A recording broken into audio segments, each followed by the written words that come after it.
Ashish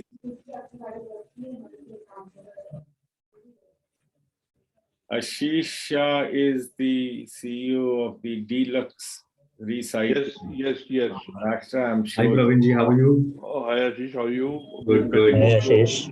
Yes. Hi everyone. Hi Subal, how are you? Sahiti. I'm Hi, good, Mangesh ji. Ashish. Hi. Long time seeing your faces. एक बार युगल में meeting चल रही है, मैं बाद में कर लूँ, ठीक है? अभी मीटिंग स्टार्ट हो जाए। Bhardwaj ji, are you there? नमस्कार सर, नमस्कार। नमस्कार, कैसे हैं आप? Good to see you. I am fine, sir. Yes, great pleasure. Praveen ji, Ms. Bhardwaj is the Regional Director for the National Productivity Council.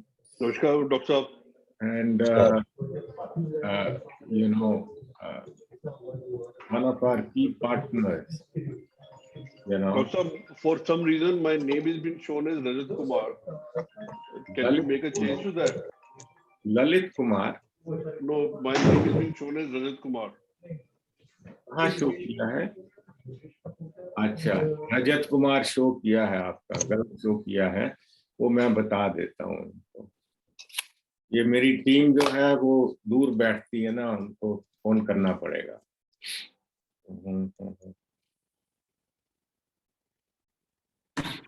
So I can't change the name. नहीं वो करेंगे। They will do it. Namaskar, dear sir. Hello जी मंगेश जी। अर्जुन जी, वो hello, जो नाम आपने Rajat Kumar show किया है ना, वो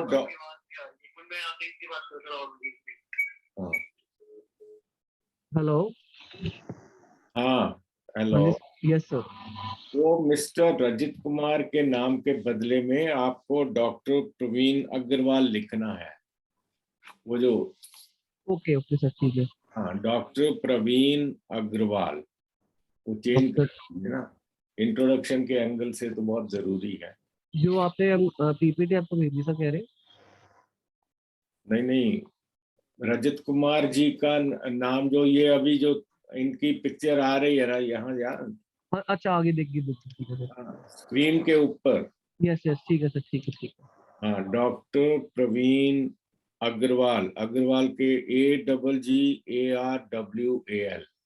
ओके, स्पेलिंग ठीक लिखना, प्रवीण PRAVEEN। ठीक है सर। हाँ, स्क्रीन के ऊपर है ना। एक बार जरा सबका जरा चेक कर लीजिए कि साउंड वगैरह चेक कर लीजिए। Please check the sound for everybody.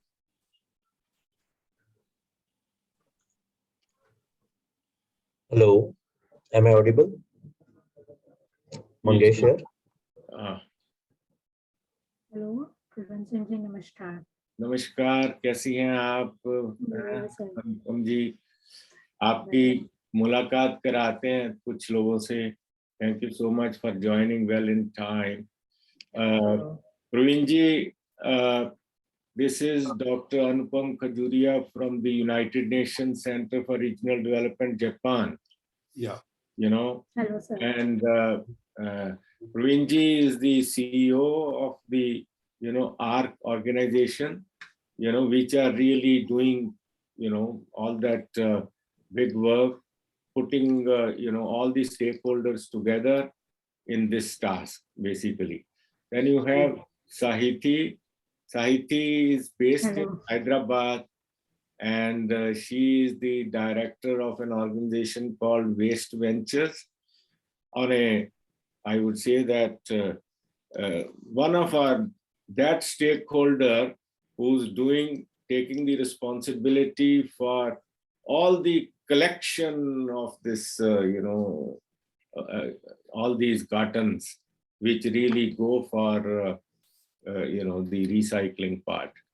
Hi everyone. I'm sure some of you might have interacted with Roshan Miranda from Waste Ventures. Yes, Yeah. very much so. Yes, yeah. Roshan Miranda was there in one of our early webinars also, and of course we know him so very well. So I would also like to mention, Anupam, actually, we also have with us Dr. Bhardwaj from the National Productivity Council that Dheeraj Kumar ji is the Deputy Municipal Commissioner from the state of Haryana, Karnal, basically that. Of course, there are two other colleagues from ARC, Mr. Mangesh Gupte and Mr. Rajat Kumar. They form a very solid team for doing this work under our program, basically that. Then of course, Hello. we have Ravi. Ravi, can you not, put on your camera? I think it is on. A very good morning to all. Good morning, basically. Ravi actually belongs to a very interesting program of the Honorable Prime Minister of India, which is called Waste to Wealth.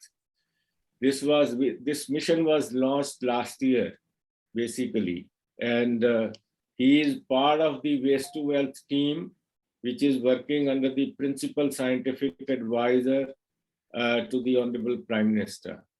So I think we are very happy that he is able to join us, because the focus is mainly how are we generating the waste from this waste to wealth, basically that. Yes, Arjun. Yes. नहीं, जिस समय start करेंगे one by one, जिस समय start करेंगे, बस time तो हो गया अभी. नहीं, right, actually, but actually let the other participants also join. Sure.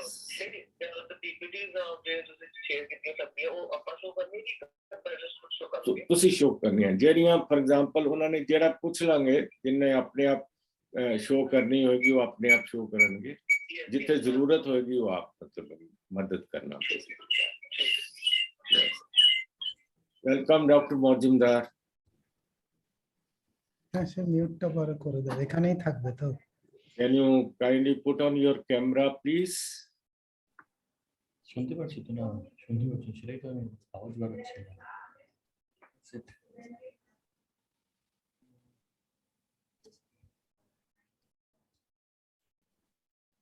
এইখানে থাকে না যেটা মিউটার, এটা সেইটা কোথায়?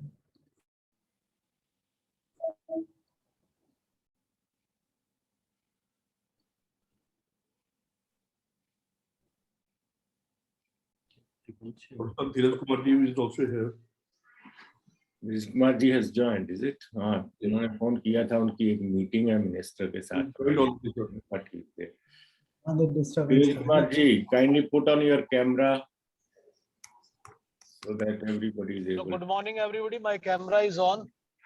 Okay, हाँ, nice. Good to see you. Yes, very nice. We are happy. I did mention Praveen ji and other colleagues that Mr. Dheeraj Kumar actually has been responsible for the implementation of Swachh Bharat mission as a joint commissioner in Gurgaon, and presently he is based in Karnal.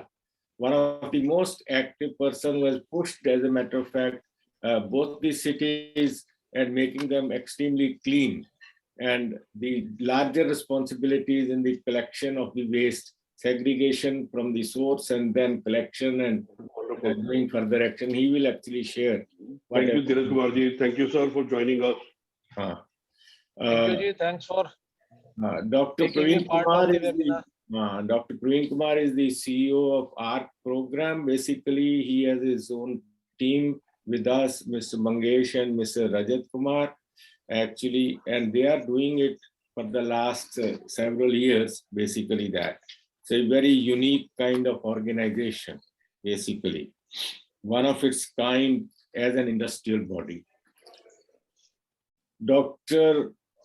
Majumdar Sahab, कैसे हैं आप? actually. We are very happy. He's based in Singapore at this moment, basically. But we were very happy that he was able to join us. So I think with your permission, we can start the webinar as such, because we are a couple of minutes already behind schedule. Please, sir. I think I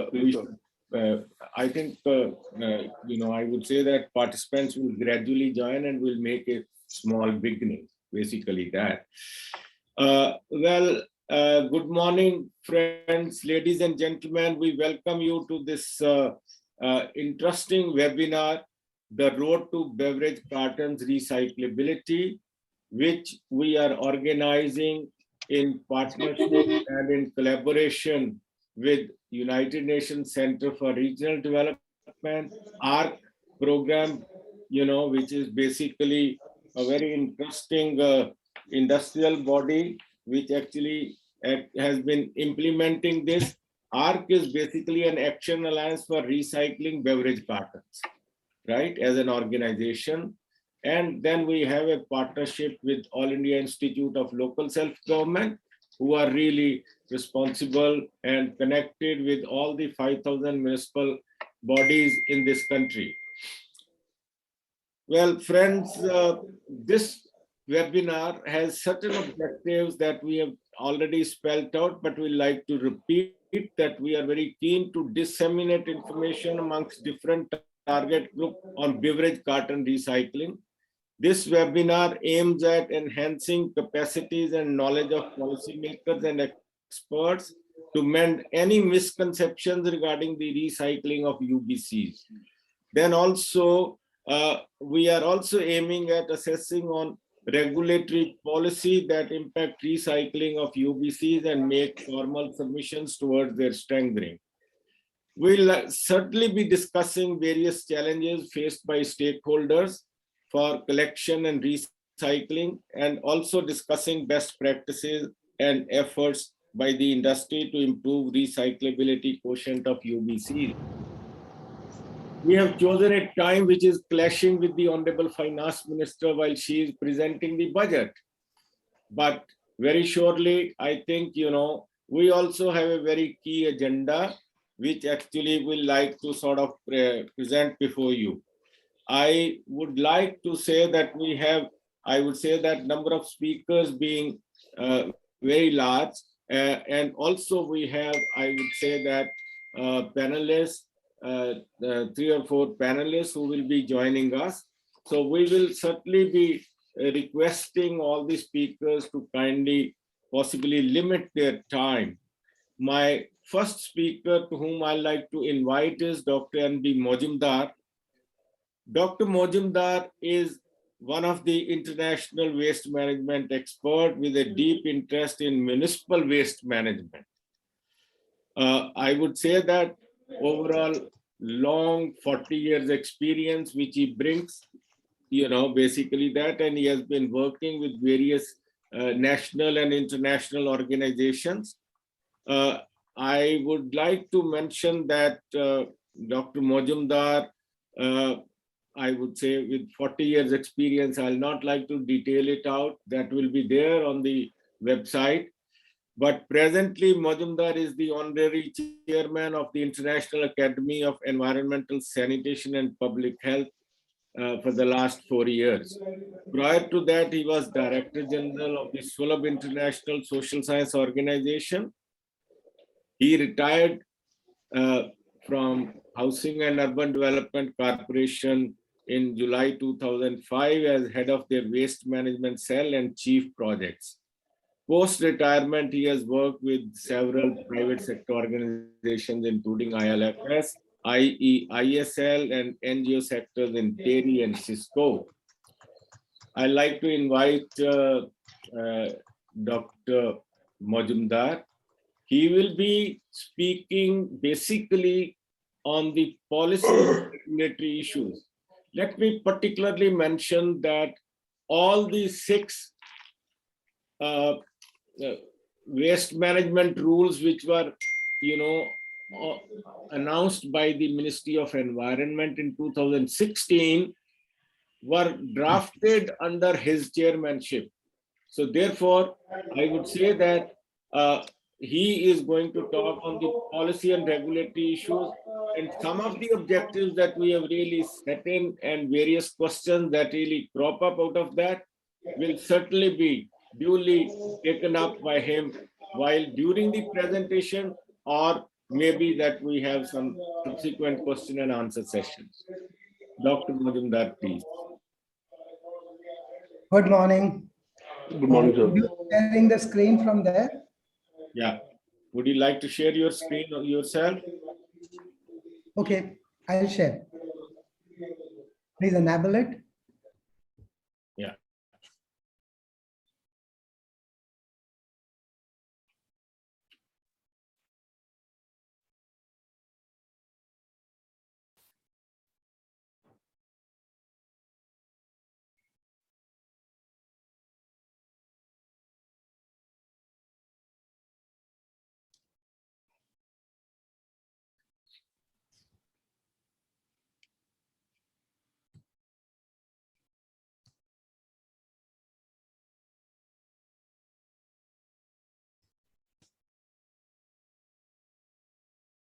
Yeah, we can see your screen. Yes, please. Are the slides visible? Yes, yes, very much so.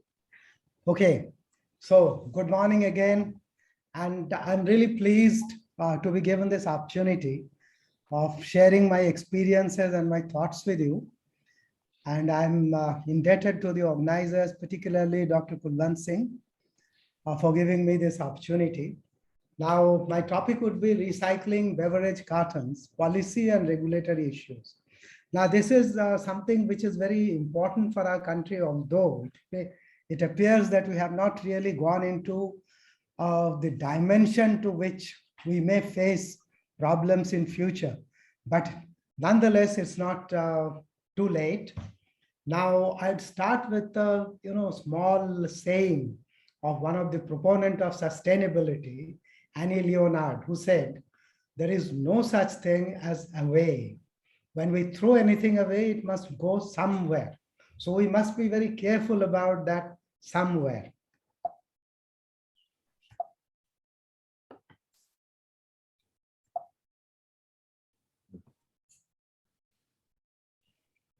Now, this is my first slide. So first of all, I'd like to, bring the gravity of the situation. Do we realize how grave the situation is? While picking up a drink carton in a shop or a mall or opening a milk pack in the morning from our fridge, do we realize that very serious problems are already lurking? Now take a multi-layer carton, which on an average would have 75% long fiber paper, 21% plastics or any other polymer, and of course about 4% aluminum. Now, these constituents or these proportions may vary depending on what is the content inside the carton. Now, the problem starts from here. Number 3, the long fiber in the paper segment, it comes from slow growing coniferous trees which need a cold climate, and they cannot keep up with burgeoning demand, which is increasing by the day. You would remember that in India, strong paper bags or wet strength paper bags are still not available widely. Why? Because of one of these reasons. Because for wet strength and strong paper bag, you need long fibers, which rarely grow in our country. Now, the fourth point is resource efficiency through maximizing recycling could be a smart solution. But the problem is the length of fiber gets reduced during subsequent recycling and the strength is reduced. Now, here is the main problem. I'd like to very quickly dwell upon this, because we can convert a particular carton, used carton, into something else.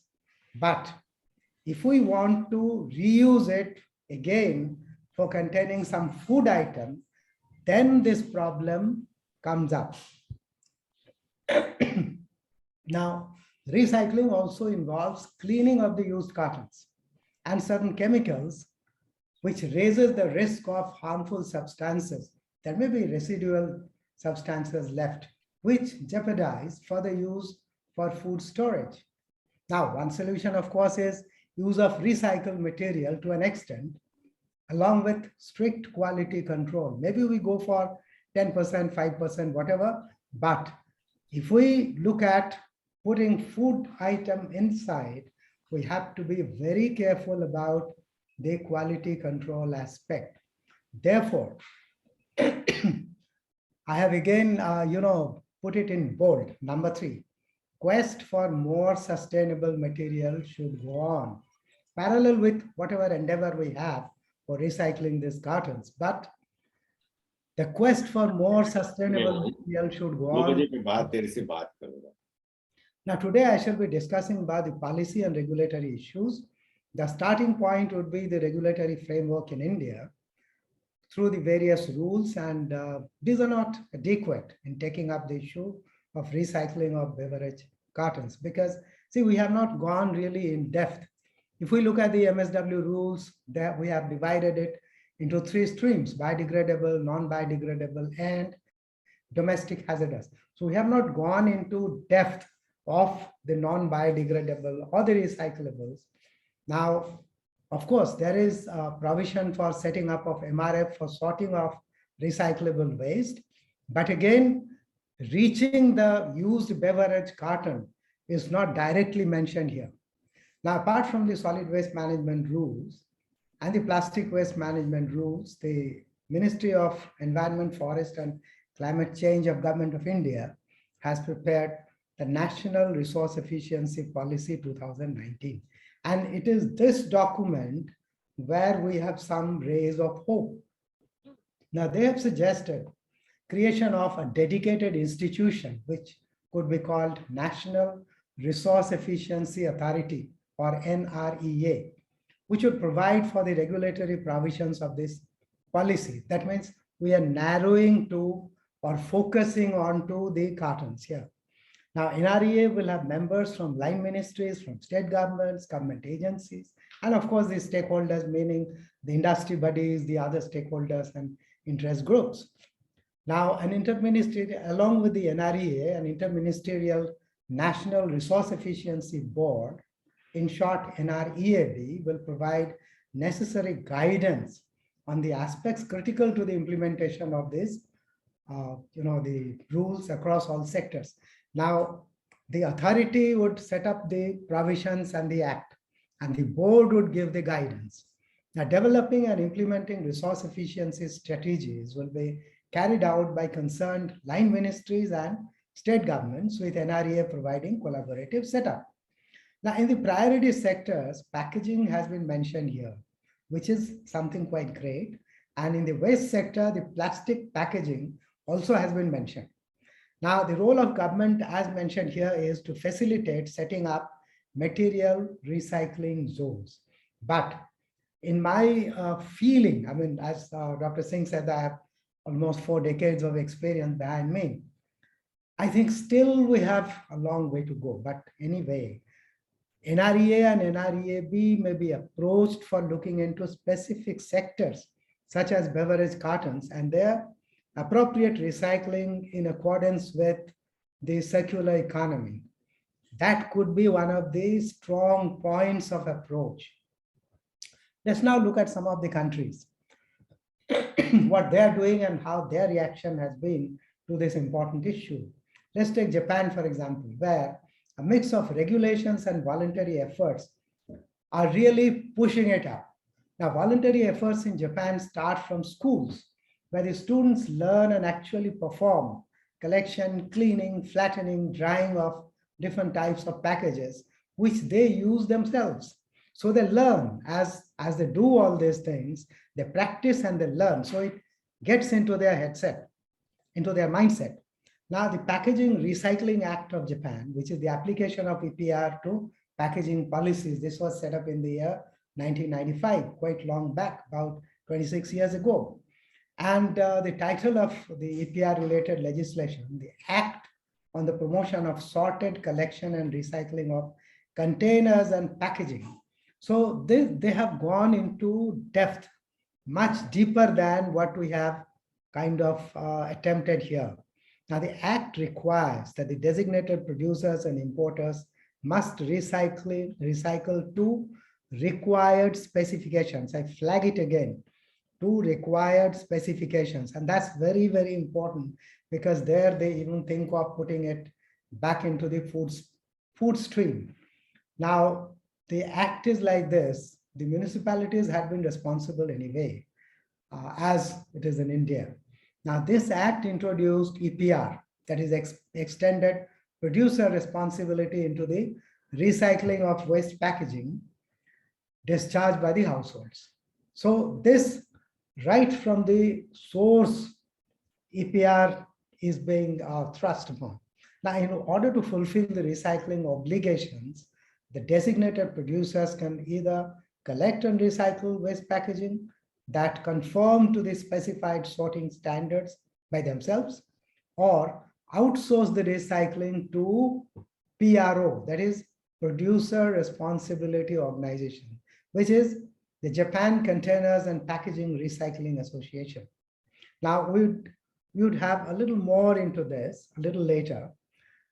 Alternatively, the producers are exempt from obligations if they collect it themselves and do the recycling. Now, in this, the producers of beverage cartons are also included. Now, here is an example of voluntary effort. Japan Soft Drinks Association, or JSDA. This is like our ARCUS here.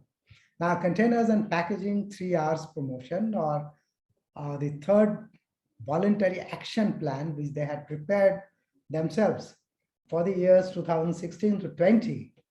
This was about paper container for beverage. Now, collection rate achieved between the year 2016-17 was 43.4% against a target of 50%, very commendable. And they had also a target of reducing the weight of the carton so that, less and less material is actually used. So for a 500 milliliter milk carton, in place of 3 grams of target of reduction, they could actually achieve 2.94 grams, which is quite commendable. And this was in the year 2017. Now we are looking at, let's look at the European Union. Now in 94, they had this directive. The directive aims at harmonizing national measures for the management of packaging and packaging waste and improving the quality of the environment by preventing and reducing the impact on the environment. So that's the desirable goal. And the later directive, which was the EU 2018 by 852, that's the latest amendment of the directive of 94. And this contains updated measures to prevent the production of packaging waste and promote the reuse, recycling, and other forms of recovering of packaging waste instead of its final disposal, thus contributing to the transition towards a circular economy. Now here, there is another issue which actually the industry bodies has been dealing with. The directive as amended requires EU countries to formulate national programs that would be country-wise, as well as EPR schemes would be there, other economic instruments, and to minimize the environmental impact of packaging. And they have also given a calculation, they should encourage increasing the share of reusable packaging put on the market and of the systems to reuse packaging in an environmentally sound manner without compromising food safety, which I was just mentioning a little earlier, or the safety of consumers. That is extremely important. Now, these would include deposit return schemes to push it, deposit return schemes, targets, and economic incentives. These 3 could really put the focus of the consumers on this and push the program. And the EU countries must apply the new calculation rules for reporting on the new recycling targets to be achieved by 2025 and 2030. Actually, it so happened that as per the old calculations, the country has, most of the countries like Germany, Spain, Italy, they had given their projections and very good figures like 85% for Germany. But as soon as this new calculation norm was introduced, that 85% rolled down to about 48% or so. So here they are actually calculating by the components, just like that. So the targets now have been put like this, item wise or component wise. So at least 65% by weight of all packaging waste must be recycled. This is by December 2025.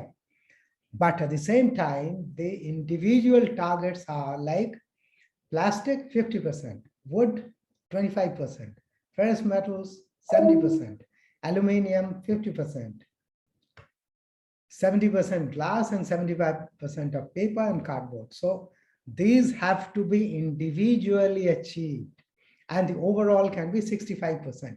So this would be a much more stringent way of calculating, but of course, the impact would be much more impacted. By the end of 2024, EU countries should ensure that producer responsibility schemes are established for all schemes. Now, we have, our time is very short. So let's quickly look at USA, what they're doing.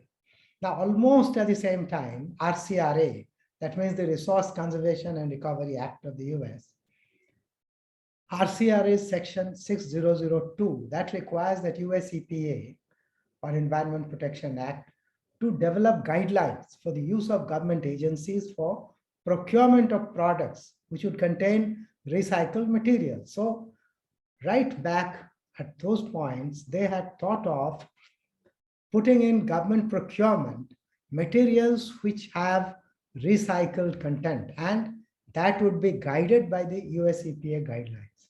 Now, a comprehensive product guideline, or CPG, that was issued by the US EPA, in which paper and paper products containing recovered material were also included.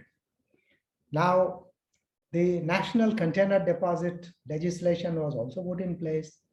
Now, in July 2002, the Senate Environment and Public Works Committee had considered a very important act, which was called the National Beverage Producer Responsibility Act, in which 80% of recycling rate was proposed, and the beverage companies were to submit recycling plans to US EPA for approval.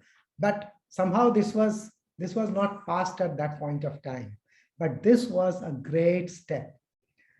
Refundable deposits on beverage cans were also proposed, which could really commercially push it further.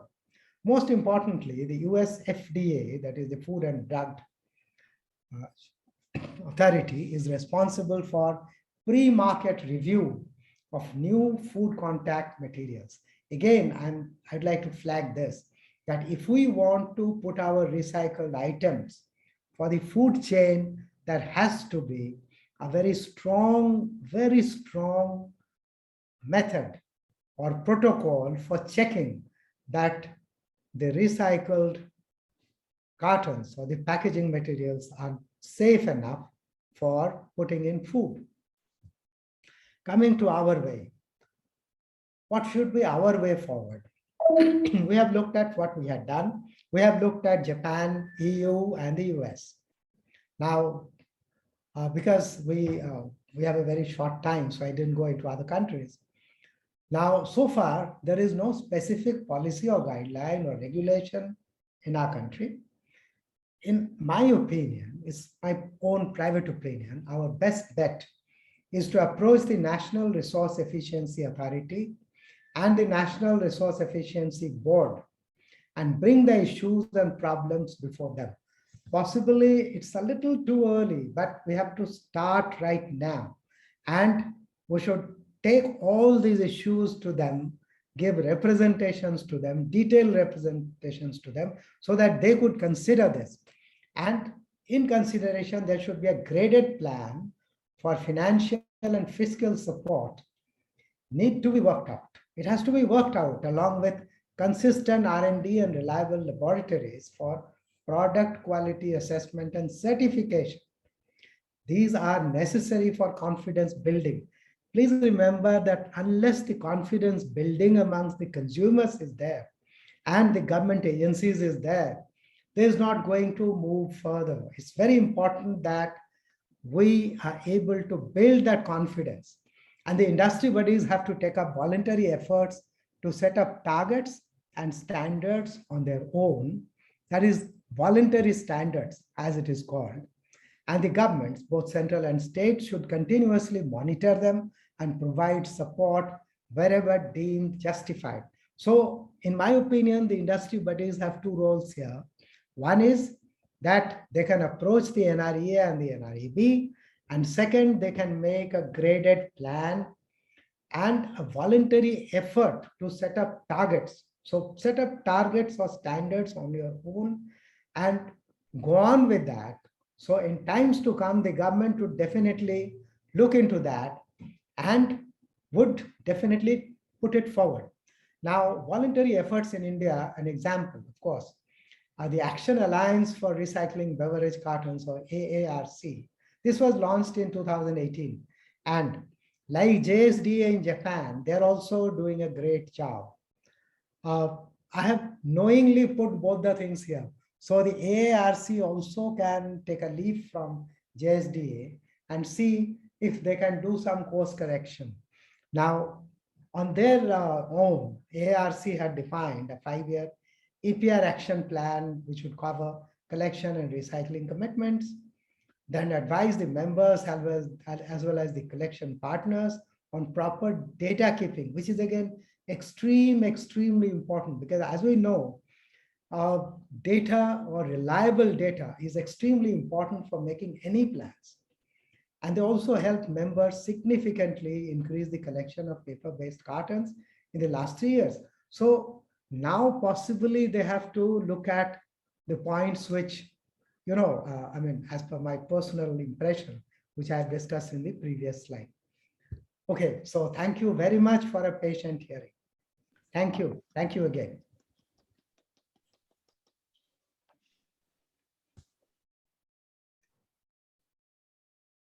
Thank you so much. I think you have set the agenda for ARC and its founding members, so that they can really,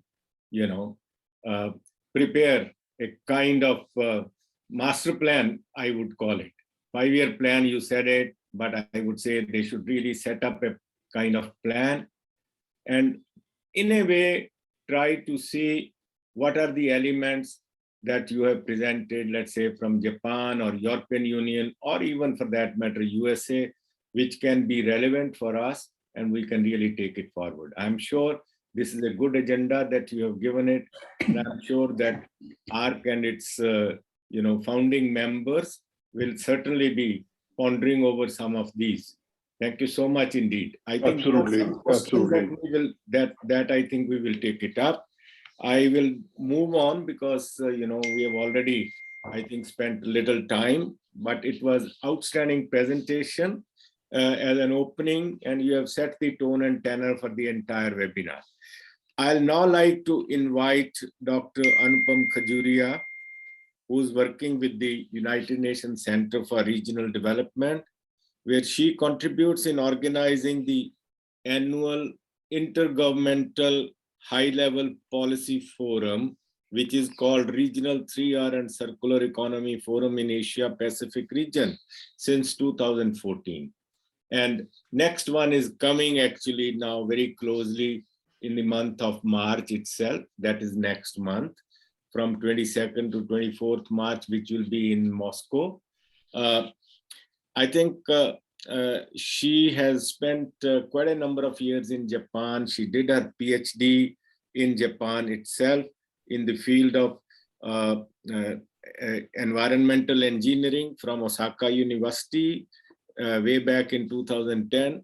and then carried on a postdoctoral research also at Tokyo Institute of Technology, Japan, before joining UNCRD. She is going to really speak on opportunities of recyclability and circular economy. And I'd like to invite Dr. Anupam Khajuria. Thank you. Thank you, Kulwant Singh ji. So I can share my slide. Yeah, kindly share the slides, but we have to really skip over some of the slides because your presentation is pretty long. Huh? Yes, yes. I'll be grateful. Is it okay now? Can you see my slides? Yes, we can. Yes. We can. Yes, we Okay. can. Thank you very much for giving me this opportunity. So now Dr. Majumdar already made the background for the recyclability and circular economy in the case of Japan. So I'm not going to show in the basic slides. So I'm going to move to circular economy main part. So why we are putting on impact on the environment actually, because it's filling our landfills or filling our oceans, and it causing problem and contributing to global warming as well. So recycling is one of the good option, but recycling is contributing to the how we can move towards a circular economy. So this is the basic waste hierarchy, which we already know. Everyone knows about the based on the sustainability. So basically, first we have to minimize and reuse, recycle, and resource disposal, recovery and disposable. So, and based on this waste hierarchy, we have mainly forward towards the 3R part, which can contribute to the sustainable waste management and climate change mitigation, and in various sectors, not only waste part, also in energy, transport and industry and agriculture sector as well. So basically this 3R is linked with the circular economy and which move towards SDGs. So why we are talking about circular recycle is important because we know. Later, towards the end, that should. Doctor, you'll have to be on mute, please. Doctor, you're not on mute. Yeah. Carry on, Dr. Nupo. So then why we are talking about recycle, because it's really protect our ecosystem and wildlife, and it conserve our natural resources, because if we thought more towards circular economy, we don't need to use very raw material in for every product. So it definitely saves energy and reduce the carbon emission. And that last part is the most important. It creates new jobs in the part of the recycling sector. But recycling also affects on the climate change, because the two main parts they can make the way simple by limiting the amount of use of the raw material, and second by limiting the amount of the waste which goes to the landfill sector. It also helps to reduce the emission by reducing energy consumption. So basically, what is circular economy? What is the concept of circular economy if we are talking about recycling? Because recycling is we can call as end of pipe, but when we circular economy, we're talking, it's like an upstreaming solution, which involves from the various sectors, starting from the redesigning and reconsumption, reuse, and repair the products. So it has strong promises is reducing the pressure on environment with the use of the innovative technologies. So the main transforming circularity part supports many ways. Like if we are talking about cartons, or we are talking about plastics, or we are talking about food. So in every sector, they are meeting the mean different loops. Like for example, it substitute the material, which can redesign the circularity for the new products. And it helps in the packaging, even in plastic and carton materials. And it makes the closed loop, very closed loop materials, which we have not used more raw materials. And the last one is the low waste production. So basically it makes the material circular and can eliminate the waste, because we don't have creation of the new waste. We can reduce the waste as much as possible. And the second, last point is efficient use of resources by redesigning and to maintain the value. But how it's work? because circular economy have the many circles like end of pipe I said, because first one, it helps in the cleaner production, which can with less use of resources. It can product the green products, which is like EPR, which is not toxic and recyclable products. And the next is extended lifetime product, better material, better service, and that collect to the end of life product. And the last one is we should properly separate the waste and reuse the resources. By using this cycle, I'm showing there are 4 main sectors which can help. The first one, it helps to reduce the environmental footprints. Second, it reduces the resource dependency. It helps to minimize the waste and generate increased wealth. Because circular economy is it's divided into the 2 main sectors. One is the physical sector or biological sector, because you already know about this butterfly design, which is regenerative economy. So how we can say it's a biological cycle? Because if you see this green line, it shows the biological cycles, because it can see from the extraction of biochemical feed to biogas regeneration and farming collection. In the other hand, to see the products, which is the maintenance, reuse, recycle, and remanufacture the products. By using this factor in the upper side, you can see the renewable flow management is happening with the stock management, and it process in the 4 steps. The first one is parts manufacturing, product manufacturer, service provider, and finally it goes to the minimize the systematic leakage and negative externalities. So basically this whole butterfly figure is designed in the 3 steps. The first one is sphere and enhance the natural capacity by controlling and balancing the renewable resource flow. Second one is to optimize resource yield by circulating the product and material, both in technical and biological cycles, green and blue one. And the third one is effectiveness by revealing and design out the negative externalities of the environment. But circular economy helps to meet the 4 technological needs, because when we talk about the make the loop, because we close the loop, we have to meet in the different platforms. So first was is the interactive platform, which we can use in apps or website or databases. And second one is the production to support design, because we can support the product design, we can remanufacture the design by 3D printing or by repairability or disabling. And the third one is advanced collections, because by manual collection, it's maybe difficult, but by sensors or by robots, it's more efficient way for the sorting and recycling. And the fourth one is the efficient material processing by artificial intelligence and machine learning sectors. So basically, circular economy is not 100% possible without understanding the 4th industrial revolution, that is Industry 4.0 or 4IR. So what is artificial intelligence works? How it works? Basically, it works in the 4 steps. The first one, we need to understand the data collection in many ways, like audio or video ways, images or website. And the second one is data engineering, to make that data in a readable format.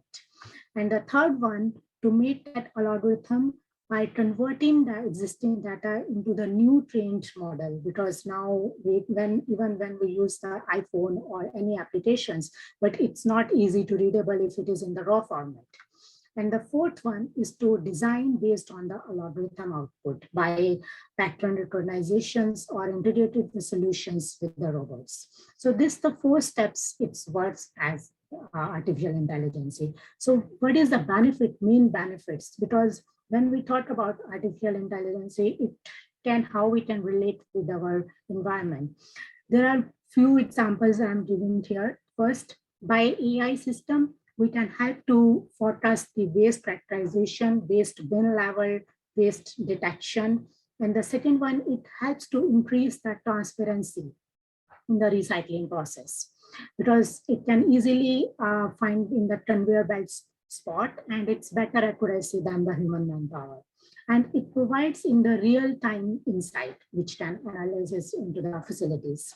And the last point, it really helps in the water management, like to help to detect and stop the leakage in the water pipe systems.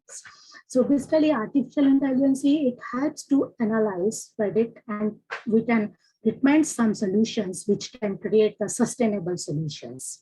So there are various economies towards the sustainability and SDG, not only circular economy. The first, we are talking about bioeconomy, which is value added from the biodiversity and culture base. And the next one is circular economy, which I discussed earlier, that is towards the zero waste society. And the third one is green economy, that helps to reduce the GHG emission. So these economies are linked to it, contribute to the SDGs.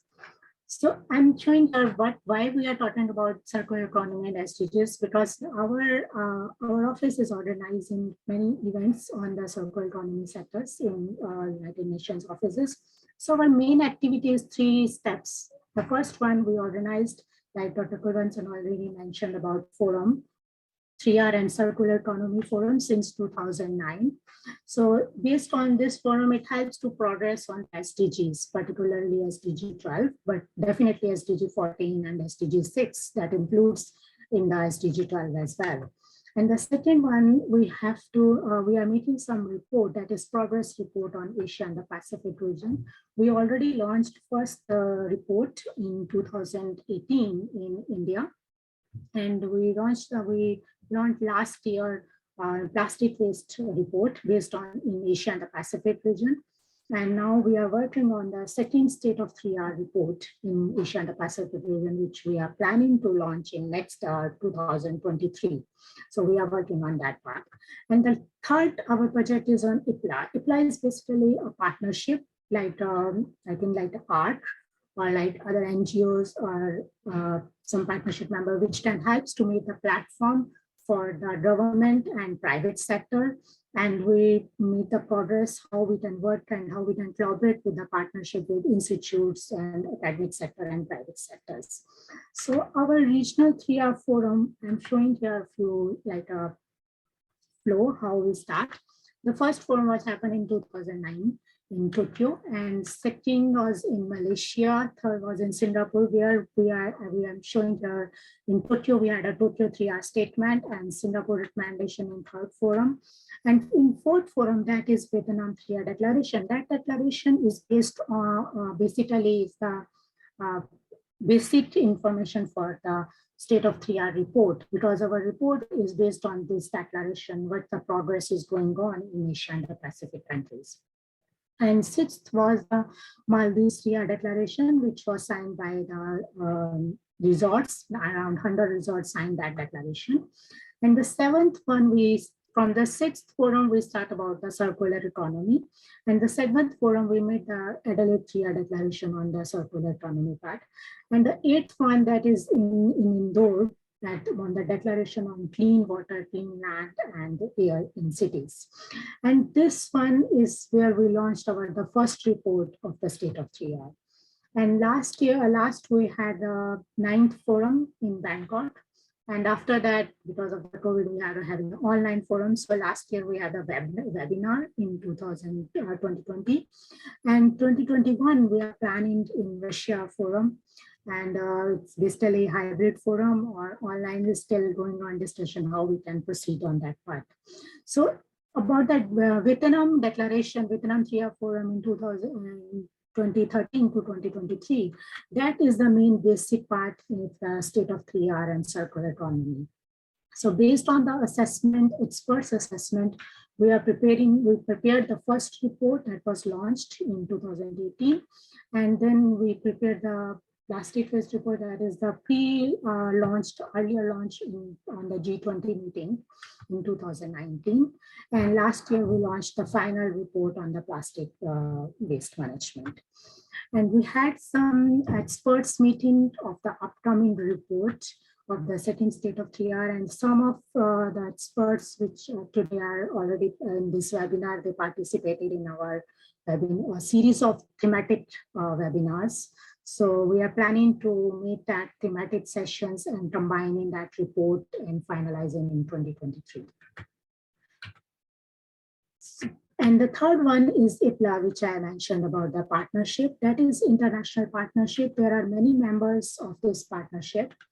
And basically, the concept of this partnership is a role of triangular cooperation. And we involve the policies and regulation and intervention of advanced technology, include research development institutes, and basically business with the private sector. So IPLA involves a platform to the move towards the zero waste society or towards the circular economy. And how we can make the opportunities for localizing the SDGs, because we already know there are three main pillars, that is environment, economic, and social sector. But in the environment section, if we are talking about SDGs, it helps to make the solutions for the environmental problems. And the second one is the social sector. It can provide the public awareness. And the last one, in the economic sector, it can help to activate the local economy. So basically, PPP, public-private partnerships, is really necessary, and it's really need to take action to move towards SDGs. So when we talk about circular economy, I think now we already know about the nature-based solution that is really considered as a new circular economy concept. Why I'm talking about here nature-based solution after circular economy? Because I think nature-based solution is one of the tools which can move towards the circular economy. Like, for example, it helps to facilitate towards a transition to support a more sustainable management for the built environment. And second, it can potentially helps to stimulate circular economy model, which can contribute to new strategies for climate change adaptation and so on.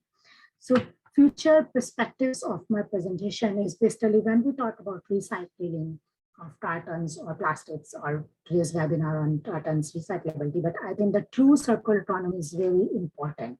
That is one of the most important part why when we are talking about circular economy. 100% it should be closed loop circular economy.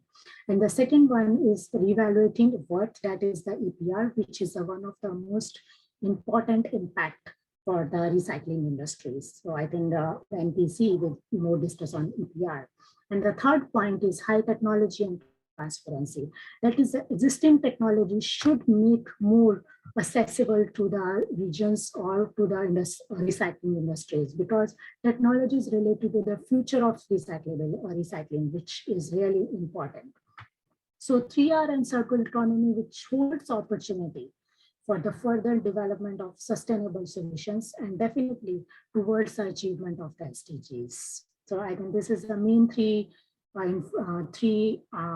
future perspectives. I think most important parts we should understand, and why we are talking about EPR or circular economy or high technology and transparency. And in the last, I'm really happy to invite you all to participate in our forum in March. We are now planning, we are already started to sending invitations.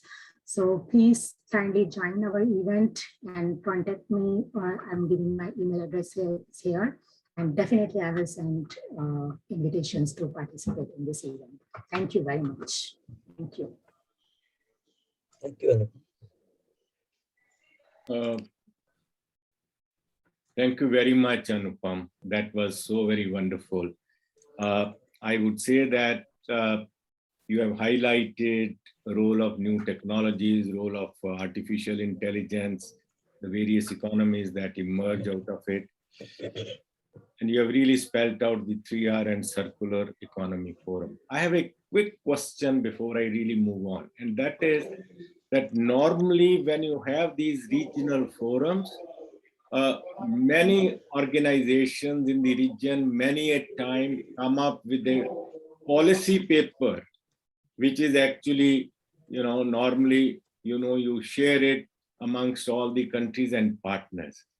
Is it possible if ARC as an organization, which is a kind of industrial body, can prepare based on today's webinar, a policy paper which can really be put up before the March forum that takes place in, basically in Moscow?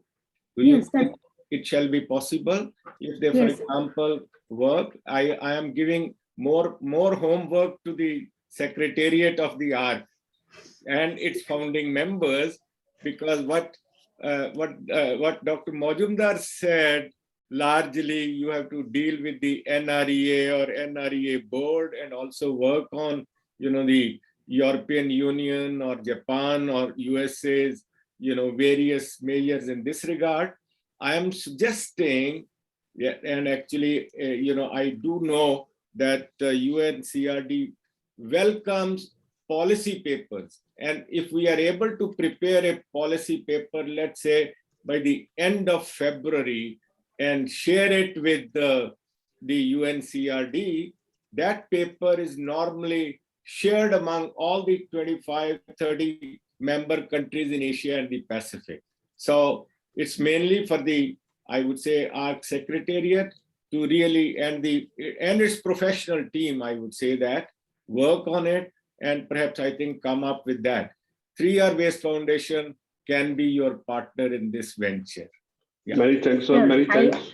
I think this event, today's webinar is already, we decided as a pre-event of the upcoming forum. Yes. So we are making, I think you are already making some small summary of today's event. That is another thing. So about the thematic paper or policy paper, I think that's good opportunity for us also to contribute and to make the achievement collaboration with the ARC.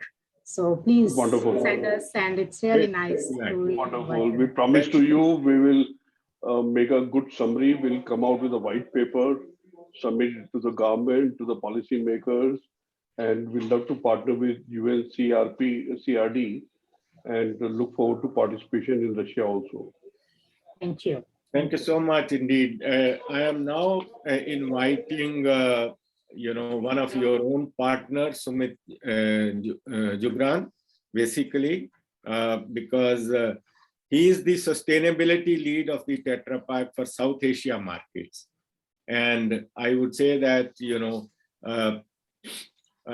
most of you are familiar with him, but he is really responsible for driving transformational change in priority areas of Tetra Pak's low carbon circular economy program through partnerships and advocacy.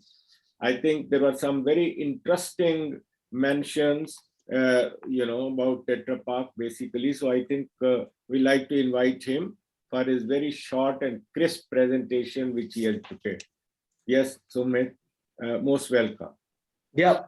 So hope you can, everyone can see the screen. Yes, certainly. Yes. And thank you. Good morning to my fellow speakers, panelists, organizers, and other attendees. And special thanks to Dr. Singh for giving us this opportunity to present about the recycling ecosystem for the used beverage cartons. So I'm Sumit. I'm part of the sustainability team at Tetra Pak for South Asia markets. And since beginning of this webinar, we have been hearing about the used beverage cartons. And Tetra Pak is the leading company globally which manufactures these ubiquitous cartons, which you'll find everywhere. To start with, I would like to highlight that in Tetra Pak, sustainability is at the core of everything we do. Specifically, our three focus areas, which are about protecting food, protecting people, and protecting the planet, forms our promise of protecting overall what's good. And in today's presentation, I'll closely focus on and take you through our third focus area, which is about protecting the planet, of which recycling is an integral part. And I'll take you through our journey of last 18 years, that how did we go about setting up this ecosystem for used beverage cartons. So the used cartons, when they are consumed and disposed of, they are certainly not waste. We advocate, and we strongly advocate that they are a valuable raw material for new products. And I'm going to show in my later slides that which all wonderful products can they be turned into. And in fact, we have the good fortune of having one of our recyclers here in this panel also, Ashish from Deluxe Recycling, who will further throw some light on the products. So this is what the technology of recycling used beverage cartons is available in India. So like Dr. Majumdar initially said, a carton typically is made up of 75% of paper. So cartons are largely paper-based and they are recyclable. If you look at this slide, primarily there are two processes available in India to recycle used cartons, which are available throughout the 4 regions of India. The first process is about repulping. So repulping is generally with the paper mills. The recycling is done with the paper mills, wherein they use these cartons in the pulper. It's a machine with a rotor, and remove the fiber from the balance fraction, which is polymer plus aluminum. We call it as polyal as a short form. So as you can see, the paper, which is the pulp, can further be transformed into different paper-based products like stationery, like craft paper, duplex board, right? And the balance fraction, polymer aluminum, is also not a waste. It can also be turned, it can be washed and turned into different useful products like roof sheets, right? So just imagine the roof sheet, which has aluminum in it. It can really reduce the temperature of any building, wherein this roof sheet is deployed, right? And as well as these polymer and aluminum can be turned into pellets through extrusion process, and those pellets can further be developed into different products like toys, planters, things like that. So this is the first primary process, which is called repulp. The second recycling process available in India is called the full carton process, and of which Deluxe Recycling is a specialized company, which they'll talk about it during their presentation. In full carton, the cartons are shredded into finer granular pieces, and they are compacted through thermal compression and turned into boards, which are a great alternative to our regular plyboards. Right? So while the paper in the carton adds stability to the board, and the polymer functions as an additive. So finally, the end product is strong boards, which can be further developed into different furniture. You must have seen the bins made out of it, the school desks, benches, etc. So these are primarily the two technologies available. Once, when we started our journey 18 years ago, the first step which we took is to set up the recycling technologies, which is on the other side of the value chain. But we also knew at the same time that collections on ground is at the same time important for the material to get mopped up, right?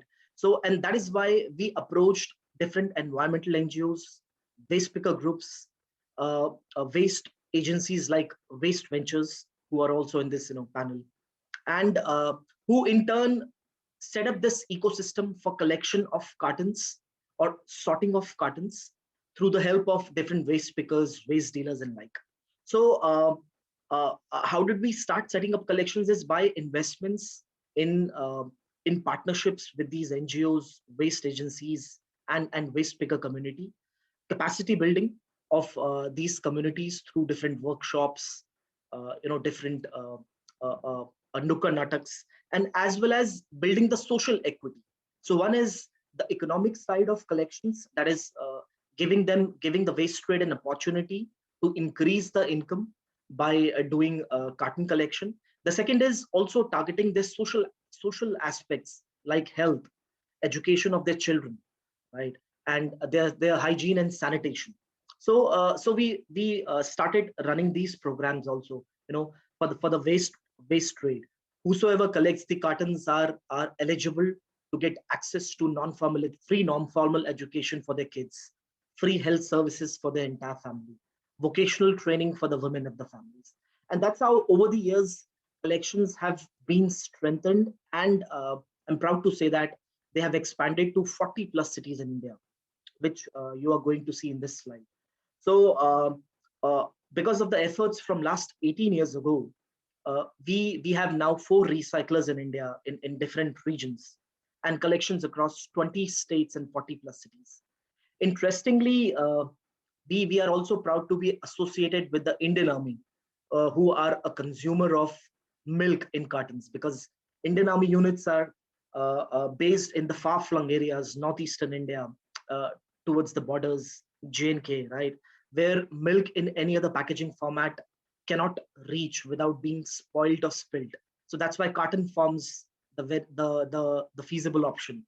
And we tie up with these army units and give them the infrastructure to collect these used cartons within their cantonment and send it to our respective recyclers. We also work with end consumers, for spreading awareness, because unless people like you and me will not change, it will not make a holistic impact in the entire value chain.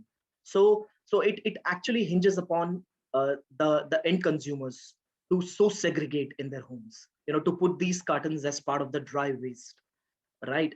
And further, we have programs wherein people can bring back these cartons from their homes and deposit it in the retail stores in Mumbai and Pune, and finally the collected cartons are sent to our recycler in Palghar, which is deluxe recycling, and turned into different furniture.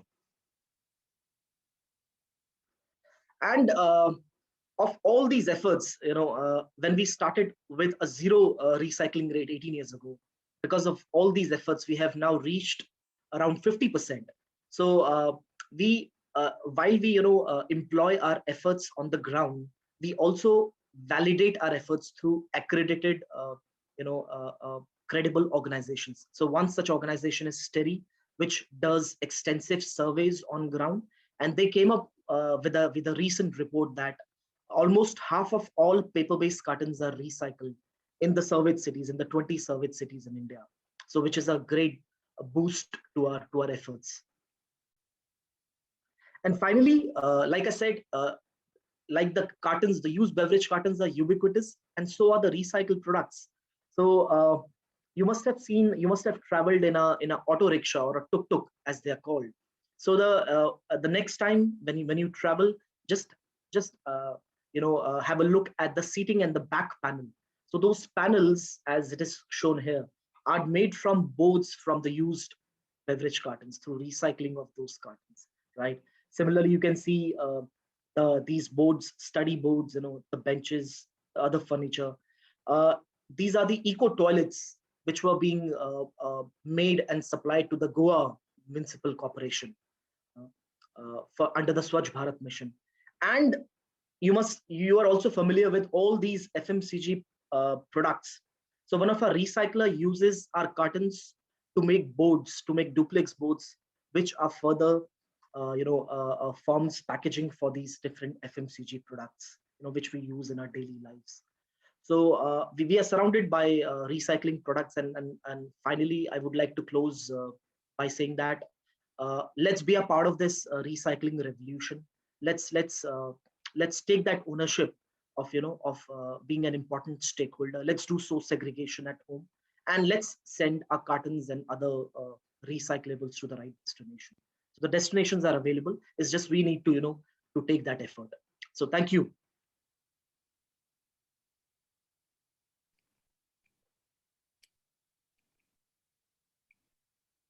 Thank you so much for very enlightening presentation, I must say that.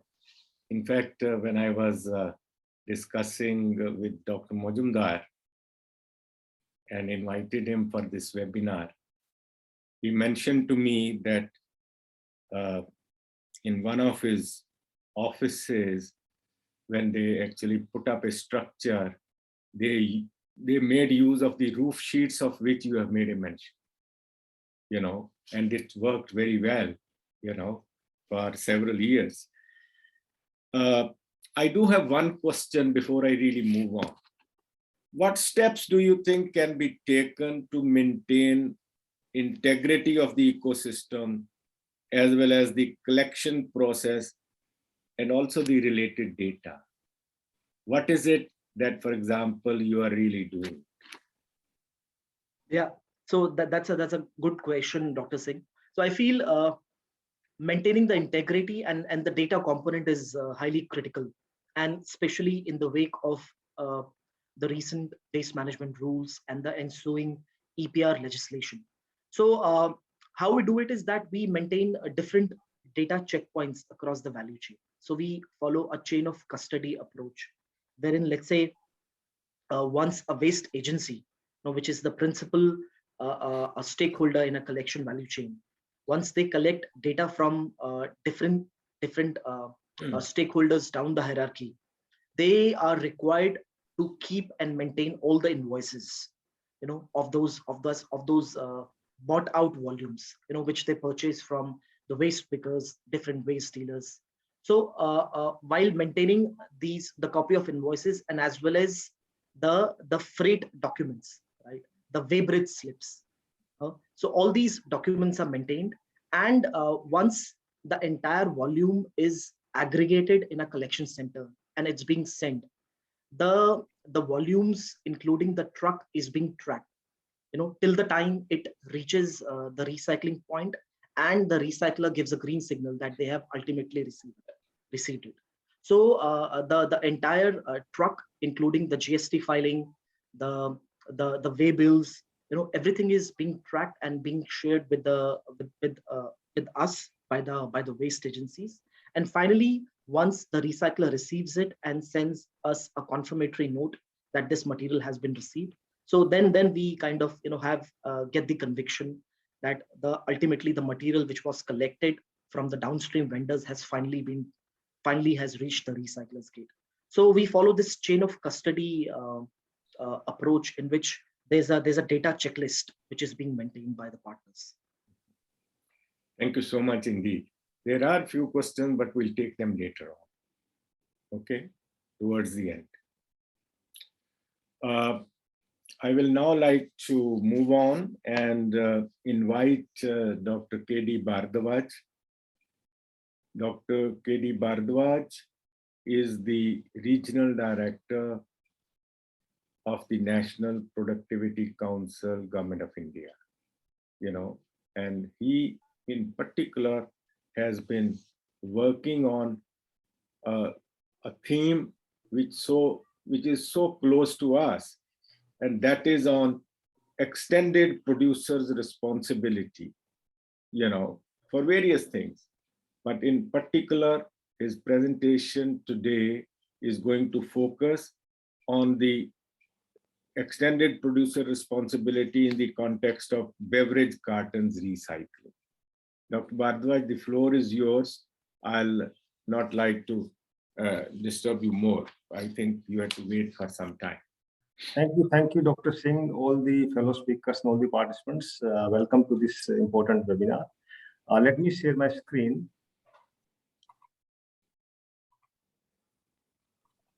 I hope you can see the screen. Yes, we can, I think.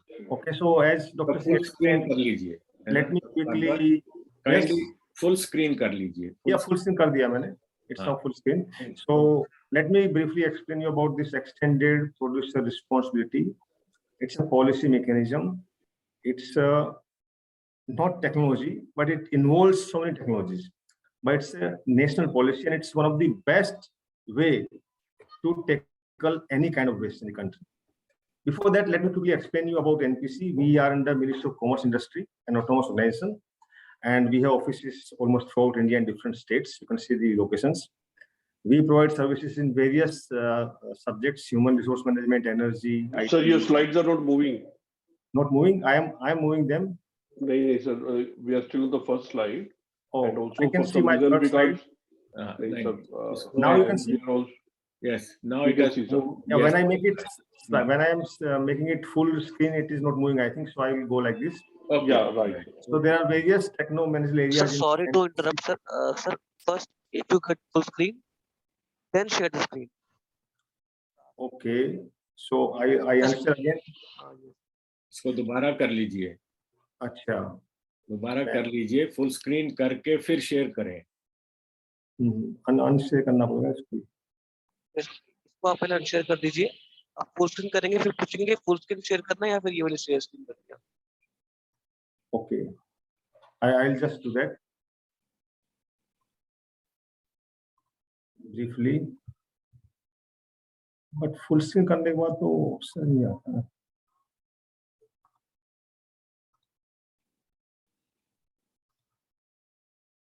Queries are visible, sir. Don't worry.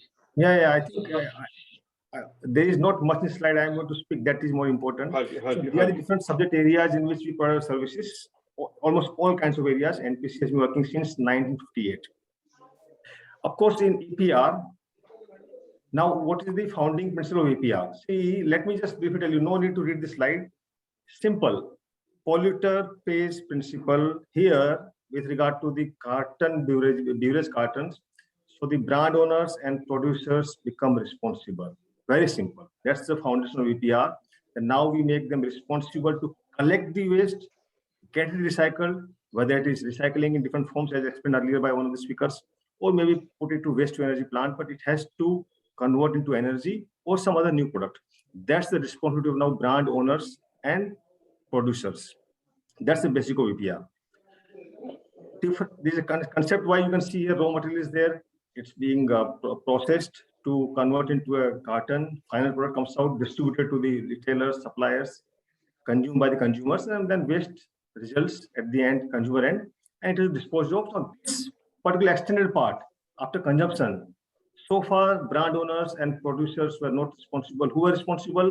ULBs, state pollution control boards, and they are not able to manage.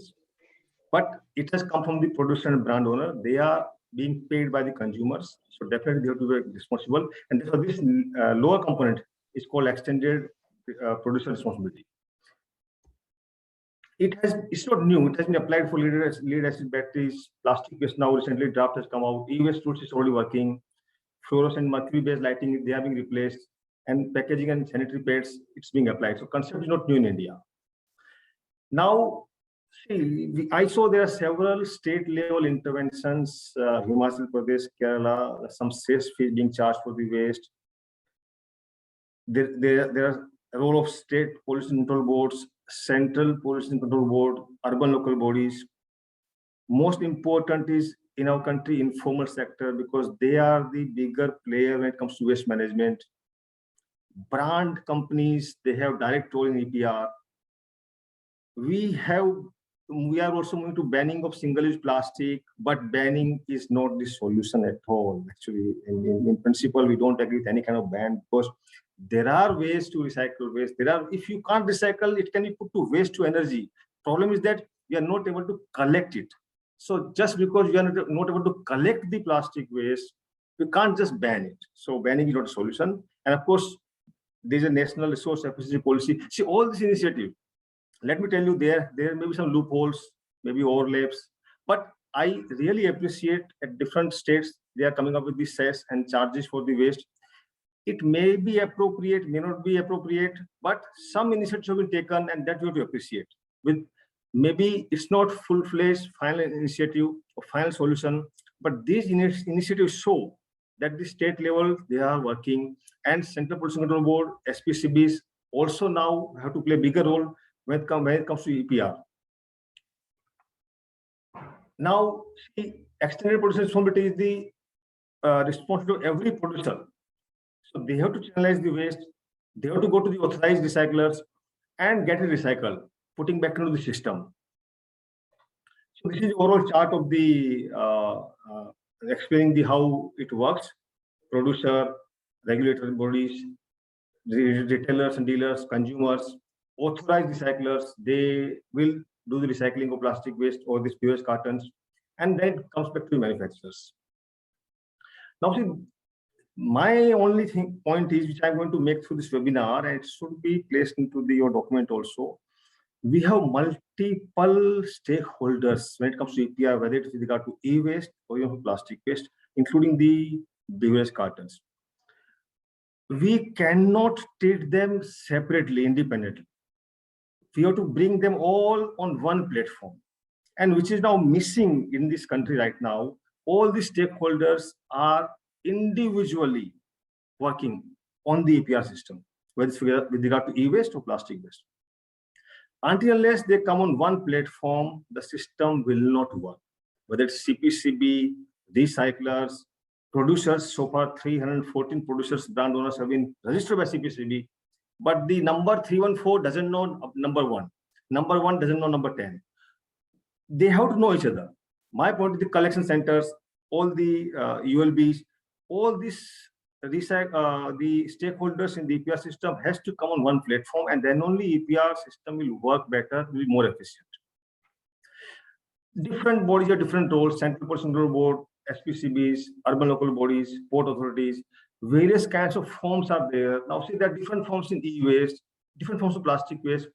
We are creating a lot of paperwork, and they are being submitted through email or hard copy. See, my point is this: EPR applies to all kinds of waste, e-waste or plastic waste or other waste. So it has to be synchronized. We right now we have EPR for e-waste separately.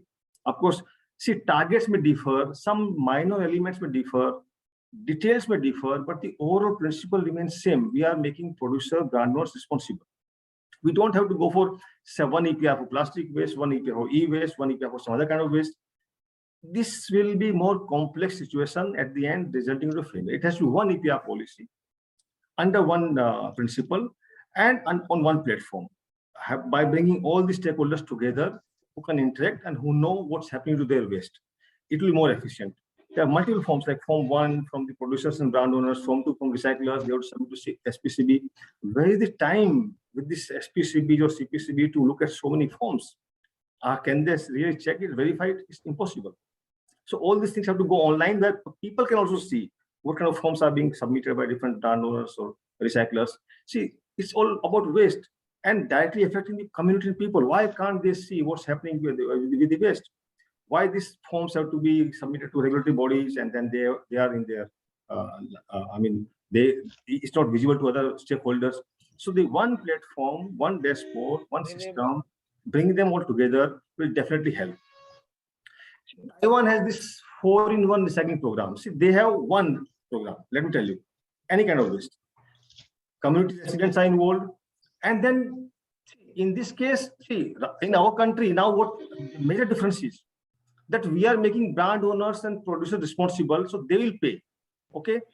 So every brand owner, and you see there are 314. Now, how are you going to monitor this 314 brand owners or producers already registered with CPCB? How much they are doing, how they are, what work they are doing. In Taiwan, what government has done, they have contacted these so-called producers and brand owners, and depending upon their production capacity or the size of the brand, they have taken money as a part of recycling fund.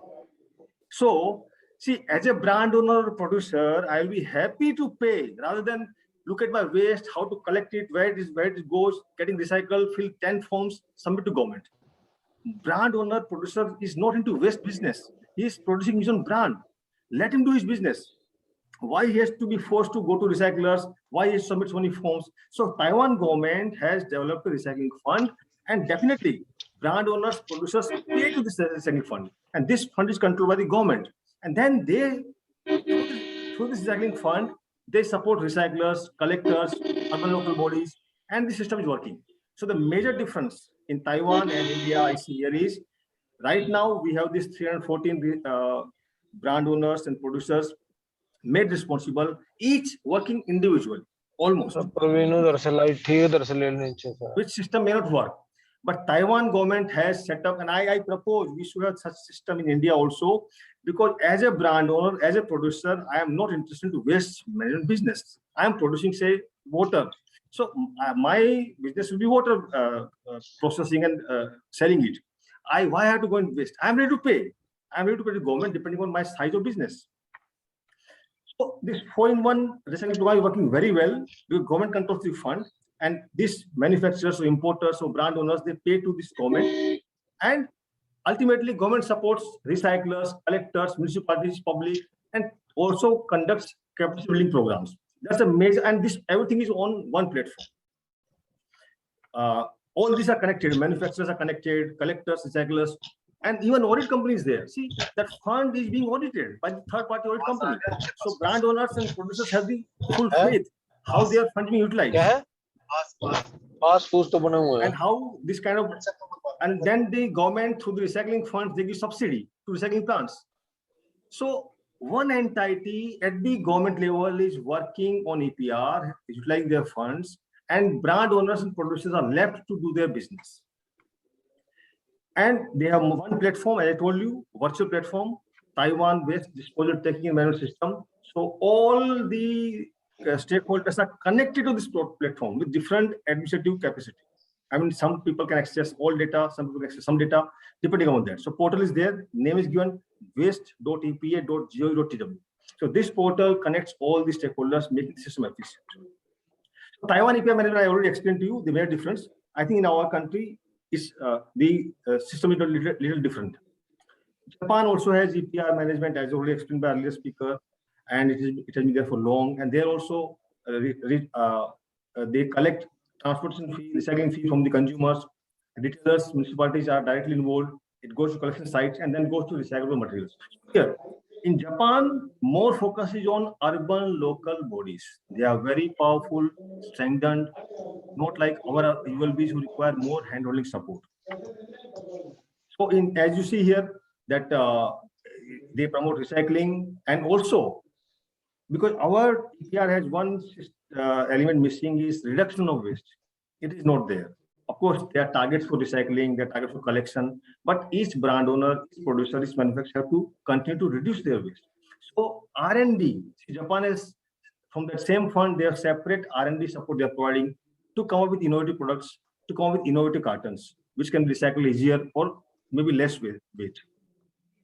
So this is how Japan's this system works, where consumers, retailers, producers, and finally it goes to the responsibility of the recyclers. So I already told you about Japan. See, the charge penalties are there. If you don't follow APR, there are penalties here. So JPN 100,000 to JPN 500,000. So such penalties are being imposed on the companies who don't follow the APR. Now Korea has also EPR management, and they have recycling targets up to 33%, and online market for assessing demand supply. And if the producers again see they fail to comply with obligations, the surcharge is there. So they have again, see, NVCO is the core organization which implements this EPR, interacts with the recyclers and manufacturers. Not just coordination and control, like central pollution control has been tasked here. See, funds also come to them. So funds, again, this is similar to Taiwan now. NVCO also receives fund and then pay recycling fee for recycling fee. If the recycling is not being done, they impose recycling fee and they have to pay recycling fee back to NVCO. So there is a government involvement is there, which again in our country is missing. So I highly recommend that government has to play a bigger role in EPR to make it successful. Germany has a different system where producers and consumers are engaged, and finally it goes for the disposal, that is the recycling processing facility. So let me tell you now bottlenecks in our country. We have still a informal sector, which is a very big role to play, and we are not able to bring them into the loop. Even with this, so many brand owners and producers, I don't know how they're going to contact this informal sector, how they're going to bring them in process. That is where all of NGOs and government comes in picture.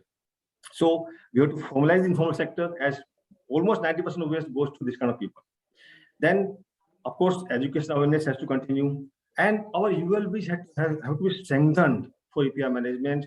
They require lots of training, capacity building, and of course, development of online system for monitoring and management is very important to make this successful. Thank you so much. That's my presentation. Thank you.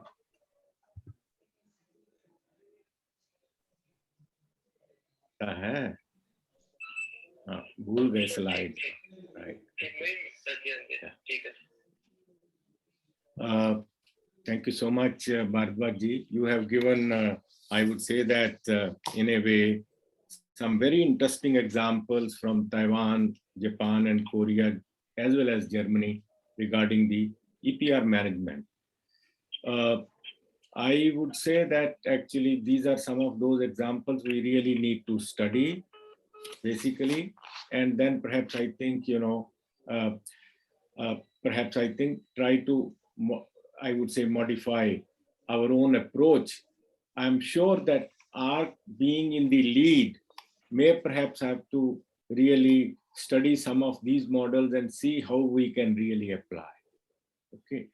By the way, National Productivity Council is an important partner with the United Nations Center for Regional Development under the Ministry of Commerce.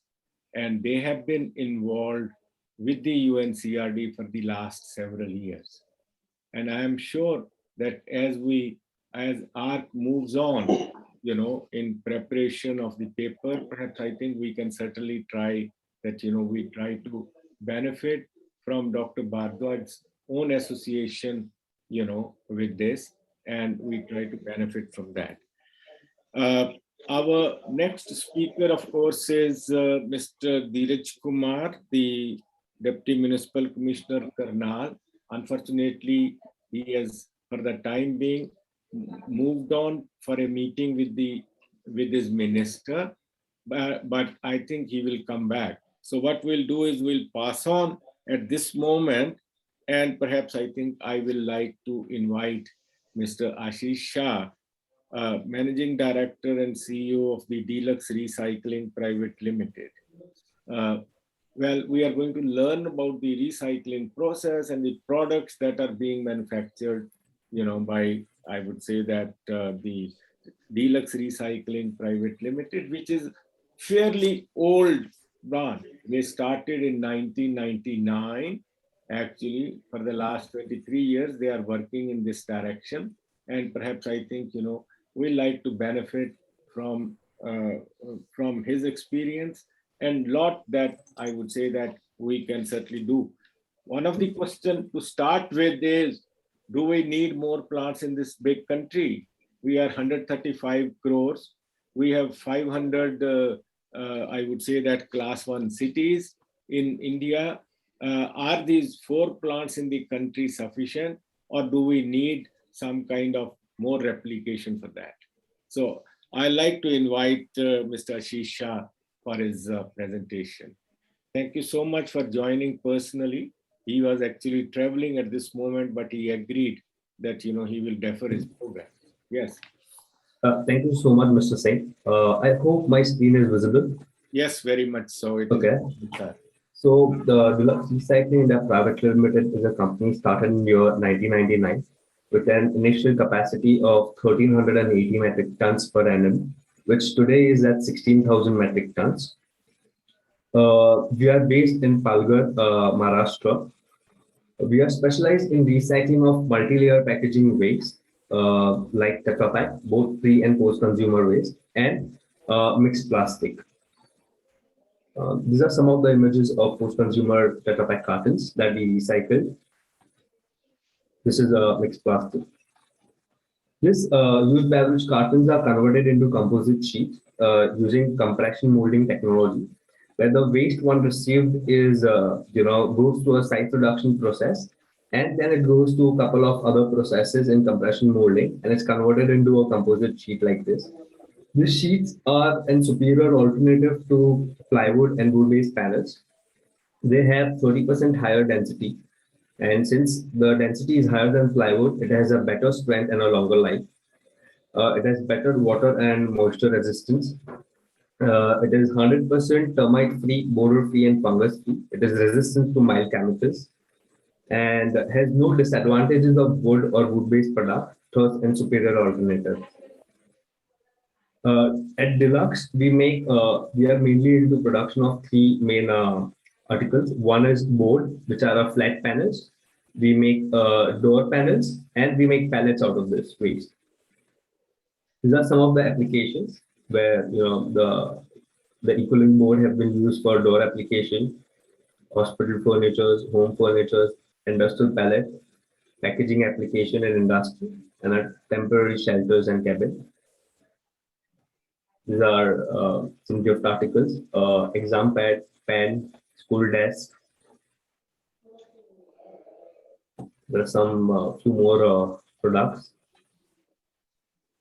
So one of our major application is used in automobile industry, where these eco-link sheets are used in auto rickshaw as a seat-based application.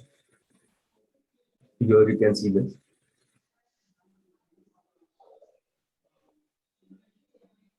So Ecolic boards are 100% water resistant. They are much economical than plywood. The same tools and equipments are used which are used for plywood for drilling, nailing, and jointing. Their physical properties are much higher than MDF, particle board, and plywood. They are again 100% termite free and boron free and fungus free. These are some of our clients where we supply cooling boards to Godrej, Bajaj, Takapak, Maharashtra State Warehousing, TVS, and Hindustan Unilever. Thank you.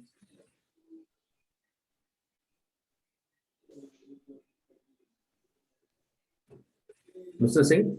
Thank you so much indeed. Yes, that was wonderful. Very nice. There are few questions that I think we shall take up towards the end. Okay. Yeah, that's right. I avail this opportunity inviting now Mr. Ravi Singh Benipal. Ravi Singh Benipal basically is an environment planner.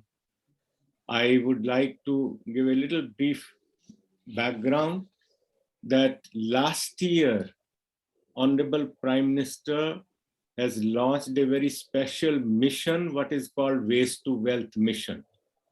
That mission works directly under the principal scientific advisor to the Honorable Prime Minister. And this mission's key objective is mainly that, you know, they are trying to document, I would say that, very proven technologies that can really help, you know, using the waste and converting it to what they call wealth. And they have, I would say that, very special portal for this purpose. And perhaps I think one of the tasks that we are going to take, I would say that in partnership with ARC, is to see what kind of technologies presently are being used for beverage cartons recycling and how those can really be sort of replicated elsewhere. As I made a question, basically, are 4 plants enough? If we need more plants, what kind of technologies, what kind of investments are there? Incidentally, this particular basically mission also is connected with what they call Invest India. So perhaps I think I was very happy that the Waste to Wealth mission is participating in our webinar, and Ravi Singh Benipal is really presenting the main beverage carton recyclability with a waste to wealth perspective. So I like to leave the floor for Ravi. You are most welcome, one of the youngest presenter in this webinar, and we look forward for working closely with your mission. Yes, Ravi, welcome. Thank you. Thank you, Dr. Singh. Thanks a lot for the introduction, and a very good afternoon to all the panelists and the speakers. I'll be sharing my screen now. Yeah, kindly do that. Okay, so it says that you'll have to stop sharing the screen. After that, I'll be able to share my screen. Yeah. Is my screen visible to all?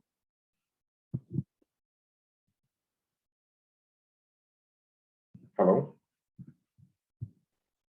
It's visible. Yes, sir, we can see it. Move on. Kindly move. Perfect. So as Dr. Singh has already introduced that we are here from the Waste to Wealth mission, and I'll be primarily talking about beverage cartons recyclability from the perspective of waste to wealth, which essentially focuses on technologies and the technological interventions that can be done, whether when it comes to recycling or managing the waste altogether. Before we jump into the recycling of beverage cartons, it is important to understand 2 things. One is the ecosystem of rules and regulations that govern the processing of beverage cartons, and of course, the composition of the same. Beverage cartons, as it has been explained by the previous speakers, it contains approximately 75% of paperboard, 21% of polymers, polythene, and 4% of aluminum. Given that this 21% of polythene is not in a single layer, it is in multiple layers, it comes under the ambit of plastic waste management rules, which also govern the management of multi-layered plastics. And that's why it becomes important to understand what the plastic waste management rules say about recycling of multi-layer plastics. But before we get into that, it is also interesting to note that the first beverage carton was produced back in 1961 for, again, delivering milk from one place to another in Switzerland. And currently in India, 34,69,780 tons of plastic is produced every year. These are the figures from 2019-20 reports. And approximately 0.56 million tons is non-recyclable plastic. Now, this also contains some fraction of multi-layered plastics and the UVCs. And right now we have 295 MLP units, manufacturing units that are present in India. So plastic waste management rules defines the guidelines for recycling of plastics, covering the UVCs also. Responsibilities of local body, which is essentially to capture the waste, segregate, and process it further. Responsibility of waste generator, that is you and me, who generate the waste, and our responsibility is primarily to segregate the waste at source so that it does not cause problems in the later stages. Responsibility of producers, owners, and brand importers, that is also covered under EPR now. And of course, every producer, recycler, and manufacturer has to be registered with the Central Pollution Control Board. Recyclers, basis the scale of their operations, can also be registered with the State Pollution Control Boards. Now, talking about the guidelines that have been covered under IES 14434/1998 about recycling of plastics, there are 4 primary classifications of recycling. First is primary recycling. That is okay. So the first is primary recycling, that is converting product A to product A or similar to product A. And the secondary recycling includes conversion of product A to product B. That means a plastic ball can, let's say, be converted into a plastic hanger. Tertiary recycling includes breaking down of the waste into the basic chemicals and fuels, where pyrolysis technology also comes into picture. And of course, the UVCs can also be treated in a tertiary manner. And the quaternary means energy recovery, that is to burn to create energy. And that's where plasma pyrolysis and other technologies also come in.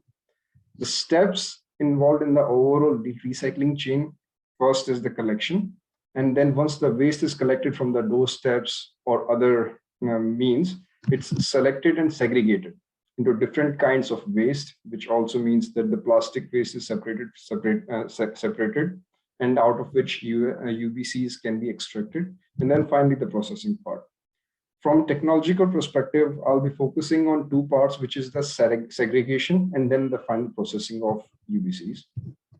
When we talk about segregation technologies, here are a few examples of technologies that are present in India.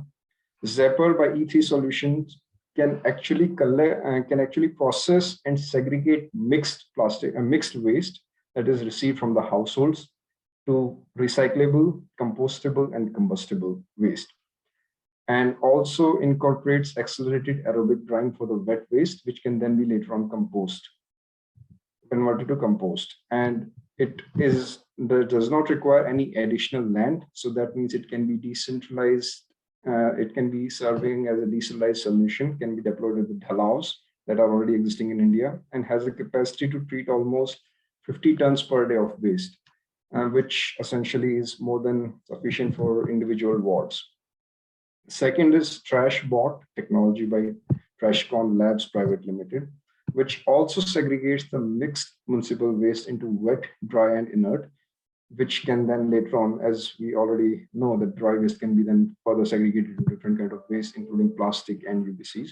It has an 85% segregation efficiency, does not require any water or chemical usage in the process altogether, and can be treated by and can be operated by unskilled staff. The last, which is Ishwita Robotic by Ishwita Robotic Systems, is an AI-powered robotic sorting system. the fellow speaker previously also talked about the importance of AI in the overall circular economy. So this can segregate different kind of dry waste into different compartments. So that means it can separate the UBCs from the overall plastic stream. It has an accuracy level of 95% and it can operate 24/7 hours. That means at the commercial scale, it can be deployed. All these systems are plug and play, and they address the first component of, or the first stage of recycling, that is the segregation. Now, talking about the recycling options of UBCs as a carton altogether, it has been understood that UBCs can be used as construction materials, and that is through making composites out of it. Development of composites is primarily a factor of temperature, pressure, and time. So we play with these three factors to generate UBCs with different mechanical properties. And this idea is not new. Back in 1970, people were aware of it. So Downs and Schmidt, on behalf of a paper company in Wisconsin, the USA, had filed for a patent for the apparatus as well as the method of production of these composites. Tetra Pak in 1987 set up their first production site at Kenya for production of these composites, and they were granted patent in 1989.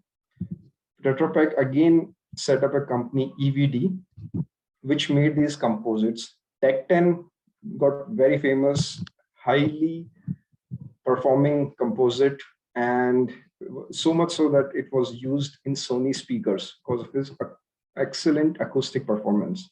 So they were collecting the raw material, which is the UBCs, shredding and drying, and then converting them into granules and mixing them with some PP, HDP, or LDP to produce that Tech 10 composite. The composites can also be improved. Their thermomechanical properties can also be enhanced using different additives, and they can have multiple uses as have been explained previously. So veneers, which can improve the appearance aesthetically, can also add to better mechanical properties and water resistance capacity of the composites, thus making the composites useful for manufacturing of furniture, flooring, countertops, etc., etc. Addition of plastics into the composite increases their insulation capacity, so they can be used on the backside of radiators and electric heaters to improve the insulation and reduce heat loss. It also increases their flexural load capacity. That means they can be then used in construction works, and it reduces their modulus of rupture and modulus of elasticity, thus making them a great outdoor usage material. Radiation through gamma radiations with 10% of UVC concentration in the composites has shown that the compressive strength increases by up to 40%, and the elastic modulus also increases. That means it is again making a better case for usage of these composites into the construction industry. If we see the usage of composites made with UVC and compare it with the roof tiles, the UVC made composites have higher tensile strength, almost 3 times that of regular tiles, and higher flexural strength. So they can be easily substituted as roof tiles. For wall claddings, as we understand that they have great compression strength, they can be used for the interior walls against the paper boards or the particle boards that are being used. The novel usage is electromagnetic interference shielding. So this is important to protect the electronic devices against EMIs, and excellent electromagnetic interference shielding has been observed in these composites between the frequencies of 9,000 Hertz to 200 megahertz, as well as 600 to 1500 megahertz. Another recycling option is, of course, pyrolysis, where pyrolysis leads to generation of gas, oil, and char. At different temperatures, we get different outputs. So between 400 to 600 degrees Celsius, high calorific value char is obtained, which is suitable for a solid fuel. That means it can also be explored as a co-firing substitute in thermal power plants. Aluminum yield is 0.68% by weight. Between 600 to 800 degrees Celsius, char obtained shows excellent mercury adsorption. And then the aluminum yield increases significantly by up to 80%. If we incorporate catalysts like dolomite and red clay, the carbon content is increased by up to 68%, and also easy separation of aluminum takes place. The aluminum which is recovered from this shows no visible structural or chemical changes. That means it can be then further processed into other aluminum products. Co-pyrolysis has also been explored, and if UBCs are co-pyrolyzed with the waste diesel motor oils, the oil thus produced has properties like that of commercial diesel, and then can be further used into industrial reactors, thus just making a case for usage and recycling of UBCs. Last but not the least is hydrothermal liquefaction. With higher holding times though, paperboard gets converted into hydrochar, which has calorific values almost same as that of a fossil coal. And aluminum rich material is also obtained, which can then be later on processed. This is again the full carton recycling options that we were talking about, looking into the recovery of paper fibers from the 75% paper board that exists in the UBCs. Pulping is the best way, and hydropulpers are used, which are cylindrical vessels with impellers in them. So there are two types of pulpers that are available in the market. One is batch hydropulper and the second is continuous hydropulper. If we use UBCs exclusively, the main problem it creates is the cleaning problem, and it requires frequent cleaning because of the residual. However, if it is being pulped alongside with the other waste paper, then the frequency of cleaning required, the required cleaning frequency reduces, and the remaining polyol residual can be extracted and be further recycled. So the recovered paper from the UBCs can then be put into tissues, towels, papers. Also, the paper fibers can be used as structural fillers in biocomposites, and these have excellent Young's modulus improvement by up to 3 times.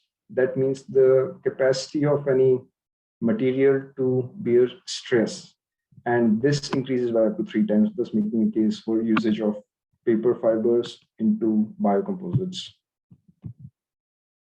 Talking about the recycling options of polyol, there are 3 main ways that we can recycle polyol. One is mechanical, second is chemical, and third is thermal. Mechanical includes agglutinating, that means to combine the polyol residue, and extrusion, that is to convert it into extract and make it into a form which is usable. Since the polyol displays low water absorption and acceptable amount of tensile strength, it can have outdoor applications also. A few of these like composites, tiles, reels, and other products, be it making bird feeder boxes, are some of the things that have been taking place. Rice husk particles, if they are combined with the polyol composites, they make excellent automotive interior products. And this use is something that can be further explored. When we talk about chemical recycling of polyol, it mainly includes solubilization of the polythene, removal of aluminum, and then the solvent in which polyol is there, polythene is there, can be either evaporated or an anti-solvent can be added to recover that polythene also. For this process, mainly organic acids are used and acetic acid primarily. With 80% by weight at 80 degrees Celsius, you will find excellent separation efficiency, but a little loss in the quantity of aluminum because of the formation of hydrogen. However, the same process in a wet pyrolysis system will lead to aluminum yields of up to 16%. This is the theoretical value that this is quite close to the theoretical value of recovery of aluminum from this process. And plastic, which is recovered, has excellent calorific value of up to 30 megajoules. Now, this is important because fossil coal has a calorific value of approximately 25 megajoules. So this is an excellent way to get high calorific plastic, probably a bit expensive though. Switchable hydrophilic solvents can lead to the yield of up to 99% of aluminum and up to 80% of polyethylene.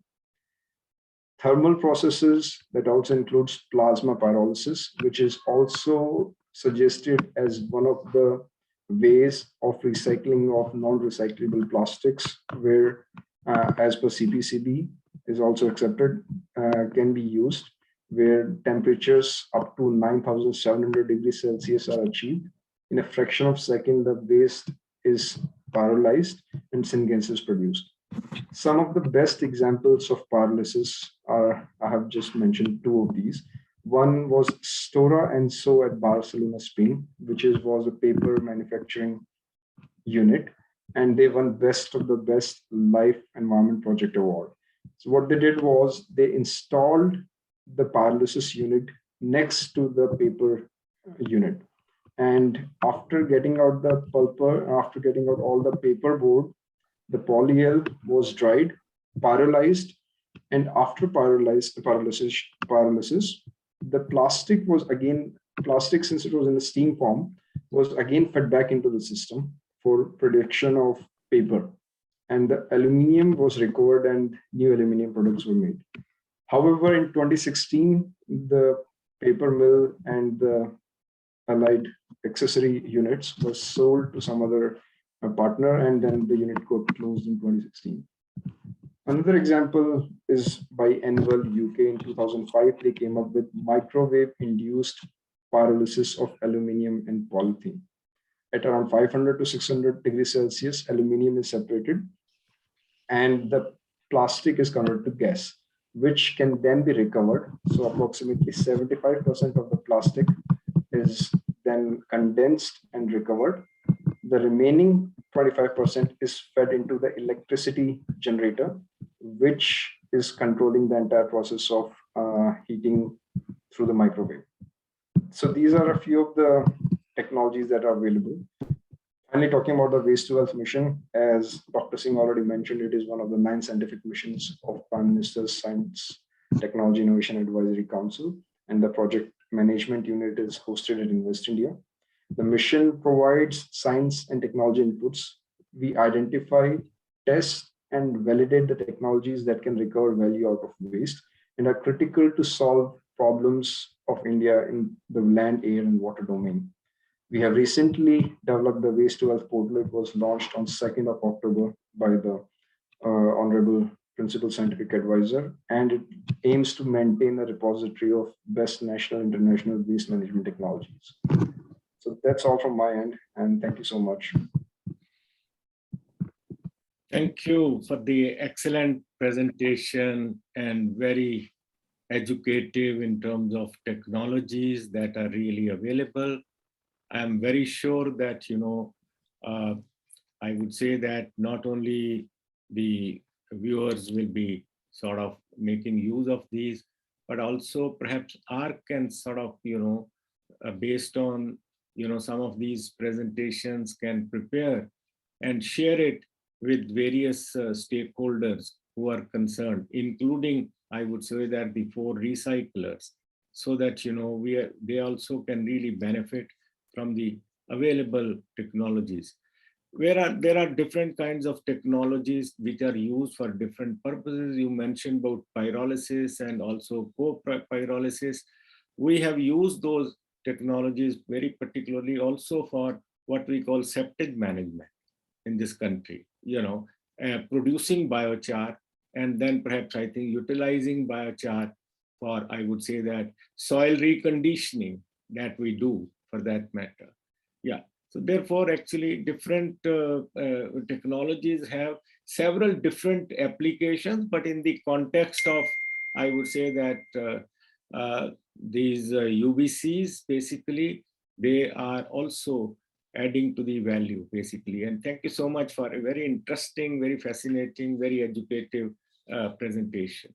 Absolutely, absolutely. I would now like to invite Madam Sahiti Snigdha, the CEO and Director from the Waste Ventures India, based in Hyderabad.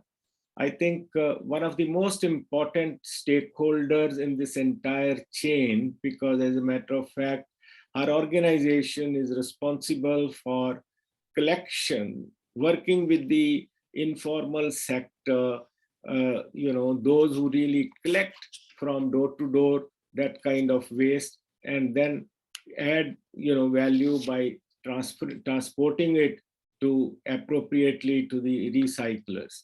We have to learn a lot from her presentation. One of the questions that I have posed her is how we can sort of, replicate the experiment which they have done, as waste venture, because we have almost like 500 class 1 cities, which I am sure are generating enough waste of the used, beverage, I would say, cartons. So perhaps I think we like to learn and benefit from her presentation. I welcome Sahiti. She had to wait for nearly 2 hours for this, but I'm sure that we will be benefiting from her presentation. Yes, Saniti, actually, she actually, if I may just give a word of introduction to her, basically, Sahiti, as a matter of fact, has experience of working in food waste research, green building certification program, and climate change resilience program in America, Africa, and India. She has a master's in green technologies from California. Welcome, Sahiti. Floor is Thank yours. you so much, sir, for your very kind introduction and the opportunity for me to speak today. And I absolutely don't mind that I have to wait for 2 hours, because I think my presentation very nicely ties up with what people before me have spoken, whether it's from a Tetra Pak's side on the initiatives they're doing, or whether it's the role of EPR in tying up beverage cartons collection. I think I'll touch upon those also a little bit in my presentation today. But before that, I would like to make a disclaimer that my presentation is going to be pretty informal, because I consider that we represent the informal sector, who's a crucial stakeholder in this entire chain. We can talk as much as we want about initiatives and recycling technologies, but if the waste picker themselves do not take the initiative to segregate, then I think all of this falls apart. So my presentation will talk a little bit about connecting the dots, so to speak, which is what Waste Ventures have been trying to do for the past 5 years. Sir, if you don't mind, I'm going to share my screen now. Can you enable that, please? Please do that. Share your screen. Yeah.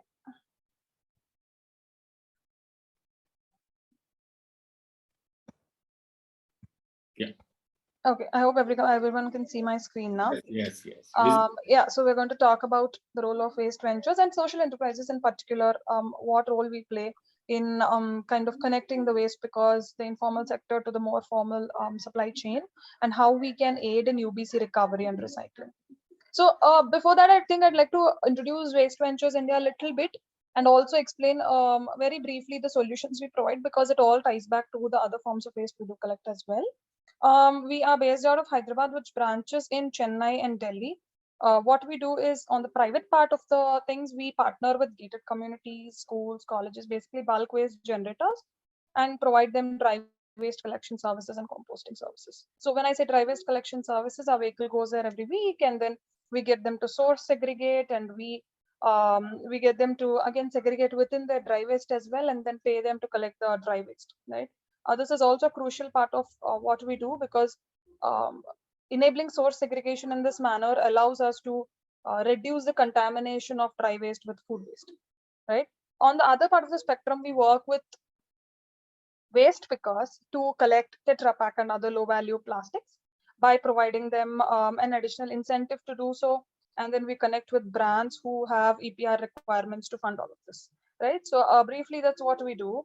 So to quickly jump into more details, this is a little bit more detail on what we do. Once we have a pickup from the waste pickers and we pay them, the waste then comes to Waste Ventures MRF, where it's sorted, pre-processed, baled, etc. And then we have different pollution control board authorized recyclers to whom we send each waste type to, right? If I'm not wrong, we have worked with Deluxe Recycling also in the past to send our Tetra Pak. So this is again a depiction of where waste pickers come in here, right? Even though we do directly work with bulk waste generators, most of India still relies on waste pickers to collect the trash. So I think we cannot stress the importance of waste pickers in this whole value chain further. They are the ones who go door to door and collect most of the times mixed waste, go back to their sorting places, and then go through all the muck to segregate their PET bottles, your Tetra Pak, your low value plastics and everything, right? So when we started out, to give you a little bit of background, when we started out working with the waste, because we quickly realized that any initiative that that we start with them, whether it is collection of Tetra Pak, low value plastic or anything else, number one has to put control in their hands, as in they will have control on when the pickup would be, how much of waste can we pick up, and to an extent, of course, on the price as well. And number two, we should treat the project as an ongoing project and not as a one-time initiative, right? Because that has been a biggest challenge for collection so far, which I'll address a little bit later in the presentation, is if you treat it as an initiative, then we spend considerable amount of time building personal relationships with the waste pickers. And once the initiative is done and dusted, let's say the calendar year is complete, if they go back to non-segregation again, it's very, very difficult for us or any social enterprise to connect again with them and say, oh, you know what, I know it's been 6 months since we last collected Tetra Pak from you, but can you restart segregation again? They will refuse to do so because they've lost the trust in us, right? So one thing that we've struggled over the years is consistency. I will touch a little bit on later on how we're addressing that right now. But that is where we've come in, right? We've partnered with brands who are able to provide a little more longer term initiatives and then improve waste because income by at least 20% through collection of Tetra Pak and low value waste. We've also strived to inculcate more transparent traceability into this entire value chain. So whatever we collect, brands or our bulk waste generators can access all that data in a digital dashboard, along with pickups, whether it's processed, where is it processed, where is your waste headed, whether your recycler is authorized by the PCB, have they recycled, did they give you the certificate until the end of the product's life. There's complete traceability in this value chain. I think that is also one of the key value propositions that our clients love about us. So now that you have gotten more or less the overview of it, let's deep dive into UBC collection and the challenges that we face, right? So one of the I think here also I'm referring to the Tetra Pak's study commissioned by Terry over 20 cities, Hyderabad being one of them. I know Tetra Pak, a presentation by Tetra Sumit covered a little bit on that. So to deep dive into Hyderabad's findings, it is true that Hyderabad is one of the cities where most of the UBCs are a part of mixed paper waste bales, right? So if we, in the past, we have had to work specifically with clusters of waste pickers, onboard them, and then provide them incentives to segregate Tetra Pak from this, they segregate UBCs from these mixed paper waste bales to ensure better segregation. We have also made use of some of the initiatives with Tetra Pak. We have worked with Tetra Pak also in the past to bring UBC collection into the more formal chain, right? We also strive to negotiate on the waste pickers' behalf and then work directly with individual waste collectors and not with aggregators. So very importantly, we do take out the scrap dealers or the aggregators. We directly work with rag pickers and informal waste pickers to ensure that the UBCs are segregated from paper waste and then collected separately and collected by us in a consistent manner, right? So this is roughly the process when Waste Ventures is not involved. What we do is we take out 3-4 steps of middleman here, right? So either aggregators or large scrap dealers are avoided when waste pickers go directly through us. The environmental benefit being authorized recyclers and the social benefit being an added income to them. Now all of this is a pretty routine until now, but what happens on our end is we at the source on the other part of the waste, because there are also bulk waste generators at the source level. We've been pretty successful in convincing almost 25,000 households across Hyderabad to source segregate their waste and then work with their facility management services to further segregate this waste into Tetra Pak, metal, glass, e-waste, etc. We have been able to change perceptions that this is not just trash that they pay to dispose of. This is in fact, there is in fact wealth to be gained out of segregating the dry waste, right? While we've been successful on the private sector, we do still struggle in our work with the waste because due to the following reasons.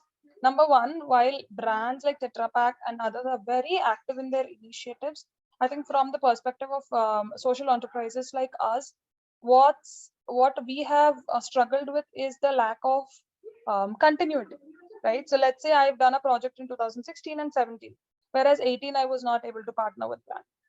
My whole relationship with the waste picker is then lost. The collection in that chain falls apart. So what we are looking for is a more long-term association, preferably at least a 3 to 5 year old association in projects or initiatives in that time frame as well, and not I mean, of course, one-time initiatives like training programs or workshops are very beneficial, but I think the need of the hour is also to couple them with long-term collection initiatives, right? We face the same struggle with our collection with low-value plastic, and what has helped us kind of bring consistency into that picture is delve into plastic credits. If you guys know the ecosystem of plastic credits, we've been one of the impact partners for plastic credits implementation in India. That I think solves the problem of consistent collection over there. So if UBCs can be covered under EPR, like presentations before me have touched, and made mandatorily long-term association contracts with social enterprises, I think that would help a lot with the waste pickers and our relationship with them. The collections would only improve.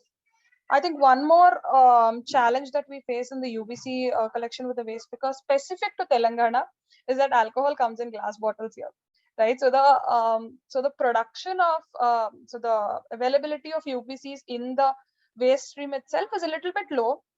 Not non-existent, but a little bit low compared to the other states where alcohol is sold in UBCs, beverage cartons. So what happens is then the waste pickers here need more incentive to collect low value of Tetra Paks, because they don't see they don't see the lucrativeness in collecting whatever low volume of UBCs they find in the waste. Number one. Number two is I think at scale we've not been able to implement EPR projects specific to Telangana. Of course, we social enterprises might be lacking in that, in connecting with brands. I take full responsibility for that. But what we also need is the scale and the time frame of EPR projects. And as policy and regulatory discussions before me have touched upon, EPR made mandatory for UBCs will see a change in this scenario by a whole lot, right? So as I mentioned before, similar model to plastic credits can be pushed, or even an alternative model very specific to UBCs and how they can be adapted into this whole chain can be pushed.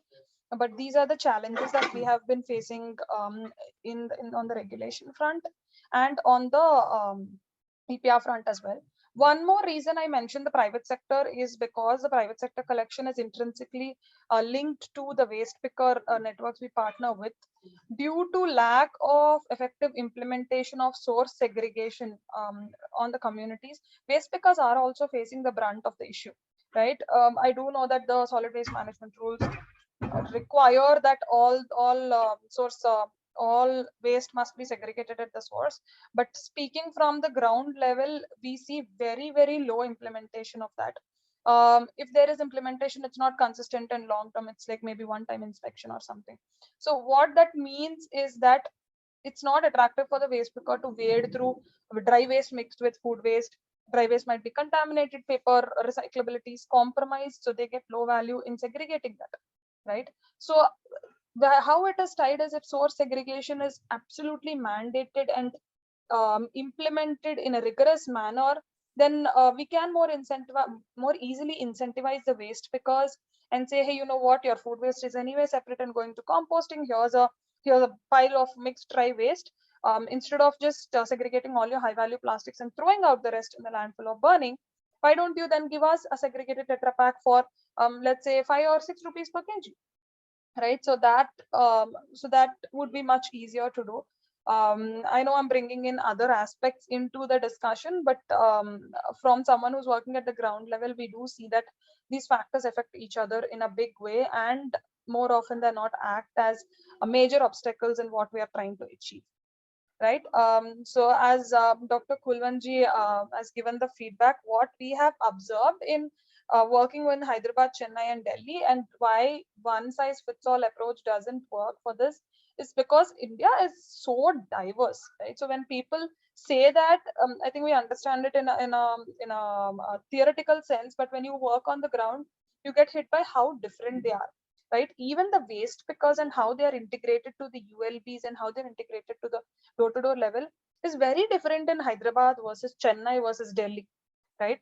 So Chennai, we've seen that it's a little bit better in terms of waste pickers coming to the transfer stations, bringing the transfer stations here, getting paid for the driveways there, and then the dump yards themselves partnering with the recyclers and so on. Delhi is another case altogether. Hyderabad, we've seen that the relationship of waste pickers with the municipal corporations is very limited, right? They're not employed by the municipal corporation.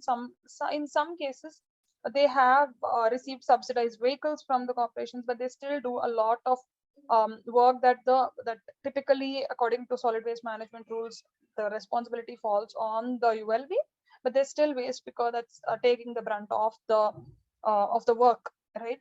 So keeping in mind these differences, I think our approach needs to be tailored to meet different cities, right? So we can discuss about what approach works well for scaling across maybe 500 cities in India.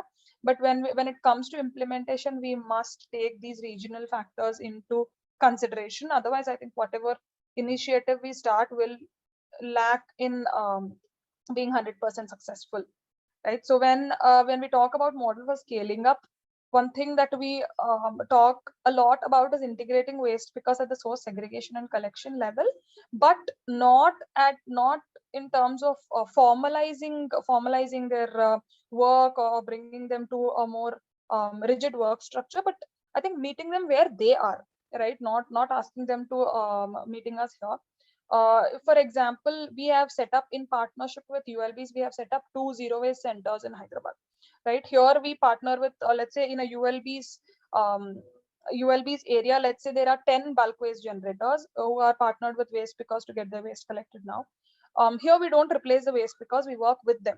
On one end, we do work with all these apartments to implement source segregation, but the collection is not done by waste ventures themselves, it's done by the waste picker. So the waste picker benefits from the source segregated material he is going to receive.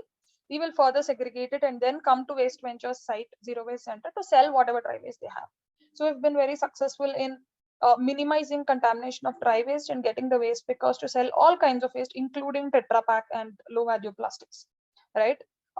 Because we are seen as working with them, not replacing their work in collaboration with the ULB.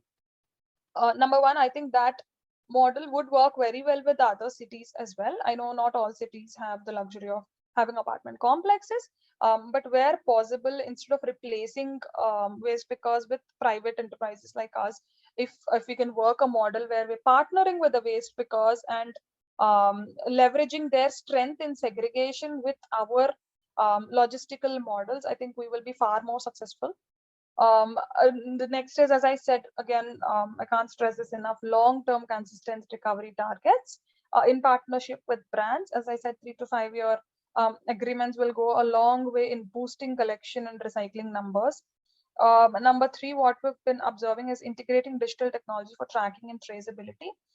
More and more we're moving towards a global stage, and there is a need for advanced traceability documentation beyond what we are doing now. Right, I think there is a necessity for technology to enter this space and then make sure that, okay, Waste Ventures is saying it has collected 500 kgs of Tetra Pak from this particular waste picker. What is the proof of that, right? What is the proof of them sending all this waste to the recycler? So I think this would be very attractive for the brands as well, because they can back up their initiatives with evidence, and for the social enterprises as well to be accountable to the brands. Integrating technology has worked fantastically for us. Our dashboard has been a crucial USP for us as well. in terms of traceability, documentation, and tracking all our waste pickups. One more solution that I see is to have city-wise collection centers instead of having social enterprise specific centers, right? So let's say there is one center in Hyderabad where I can send all my Tetra Pak to, instead of sending every load to the recycler. At scale, transportation cost is reduced, and whatever I save in that, I can then again offer to the waste picker to improve collections. Right, so interventions at multiple small levels in our collections with waste, because I think would push recyclability and collection of UBCs to a much better place. One thing that I do love about this whole UBC collection space is that brands are far more active and they take far more initiative voluntarily, even though they're not required to a certain extent to do so, which is not the case in other parts of the plastic collection ecosystem for low value plastic or MLP or whatever, right? So taking advantage of that, if we can connect the dots really well of well-meaning brands with very well segregating waste, because I think we'll be far more successful in UBC collection and addressing that. I think 30-40% of missing UBC collection, we can in the next 3 to 4 years push that percentage up to at least 80% is what I think. So I think that's it from me today. And before I sign off, I would also like to, with Kulwanji's permission, answer a couple of questions that I've seen in the questions. From the on-ground perspective, I've seen some of the participants asking, okay, why can't we adopt, let's say, Japan's model or Taiwan's model or some other model? Let me tell you, in India, we can't adopt Hyderabad's model to another city. We will have to tailor it, because one size fits all, as I said, does not work here. If we are going to talk about adapting a country's entire system, I'm sure they must have done their research and integrated their own cultural quirks or their own on-ground requirements and then draft the policy. I think the need of the hour is for us also to do that, right? We already have guidelines and laws in place. How we adapt it and draft implementation procedures to each specific city, within keeping in mind our diversity, is what will determine our success, is what I would say. And then, as I said, I do feel for the brands sometimes, as well as Dr. Praveen mentioned. They do the work, but sometimes the brunt of the public's questions also fall to them, where there are a lot more stakeholders responsible. Brands cannot do every single part of this value chain, right? But I do also think that the awareness in terms of general population understanding the supply chain is also increasing, and the storytelling ability of the brands is also going up. So I'm sure we will see a change in this scenario. And I also think platforms like this are crucial in having all the stakeholders' voices heard, and then us taking forward those connections to work together in a meaningful manner. Thank you so much, and I'll take any questions you have now. Thank you, Saithi. It was a delight listening to you. And in fact, I am actually reminded when actually Waste Ventures started working in India. I was honestly surprised when I met, of course, Roshan and two of his other colleagues. Interestingly, Praveenji, it's an interesting story that 3 PhDs from USA leaving their corporate jobs, coming to India and in Hyderabad and starting Waste Ventures. Honestly, I could not believe it. I could not believe it, basically. And to me, as it seems, I have really been closely monitoring how they really have been working, and with a kind of commitment. And we are discussing this in a year which we are actually celebrating as Azadi Ka Amrit Mahotsav, you know, basically that. And I think with a kind of commitment, they are really working. They do provide a kind of model which may not really be fully replicable. She is right that Hyderabad model cannot be replicated to the other cities. It is true, but I think there are a lot of, because actually what you said very rightly, you are doing interventions at multiple small points, small levels, working with brands on one side and waste pickers on the other is honestly not a very easy task. But yes, while we have a long journey to go, no doubt about it, but very surely, I'm sure that, these are more like success stories for many cities of India to learn. And as a matter of fact, I think one of the, mention in an earlier presentation was that Japanese, right in their school days, they teach their children, all these things. Yes, we also really need to perhaps add on some of these aspects under our new education policy and bring them into the school curriculum and many other aspects. Very nice, very interesting. I think, I would say that this, I would say, presentation is available with, I would say, with your permission, will be made available, perhaps, I think, to, I would say, all the participants, and also we'll put it up on the website of the All India Institute of Local Self-Government, and also perhaps I think ARC will be suitably putting in the social media for that matter, all these presentations, and also the recorded version of this will also be made available very shortly by our partners, All India Institute of Local Self-Government. As a matter of fact, there are few questions before I really take it up. But, Mr. Dheeraj Kumar actually has sent me a message. If I can quickly run through his slides in about 4 or 5 minutes. There are just few slides I just want to mention, and my colleague Arjun will be actually showing those slides, and I will just, closely run it through in about 4 or 5 minutes. Then we take up few questions which are there, and then perhaps I think we'll close it. We'll like to close it by about, it's almost like 1:24, 23. We'll try to close it in another about 15 minutes or so. With your permission, perhaps I think we can show those slides actually very quickly. There's a lot of lesson learning from this actually, Can you move on to the next slide, please, actually, So basically, some of these facts are very well known. He has just tried to recapitulate those facts actually in his first slide, that beverage cartons are predominantly being paper-based with thin layers of polyethylene and also of aluminium. These cartons are recyclable and are increasingly being recycled by recyclers in different parts of India. And when recovered in a clean and dry state, they are highly valued by recyclers. Yes, next slide, please.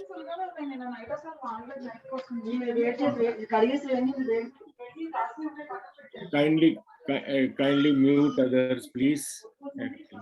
Actually, sorry. Second slide, please. Just previous slide. Previous slide. Previous. इससे पहले वाली slide जो है. Yes, next. अब next दे दीजिए slide. Next, second slide. Yeah. There are types of Tetra Pak packages. I don't have to really run through. There are different ones which are really mentioned.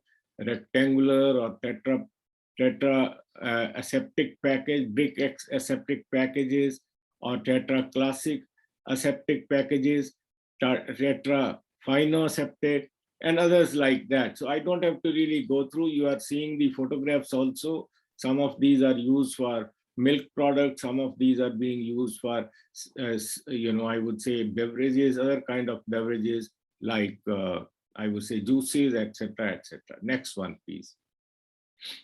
Next one. Next slide. Yeah. Here are some current statistics. My previous speakers have already mentioned about them. I won't like to repeat them, but I would say that it's very interesting to note that 9,000 tons per annum of the UBCs are uncollected or unrecovered. and total UBCs recycled are 54% as per the data which is really shared. We have to really try to target 100%, but it's a little long journey. Let's move on, please. The benefits of recyclability, I don't have to really run through more on that. You know, beverage cartons are predominantly being made from renewable materials. You know, they are really recyclable, and they have a low carbon footprint throughout their life cycle.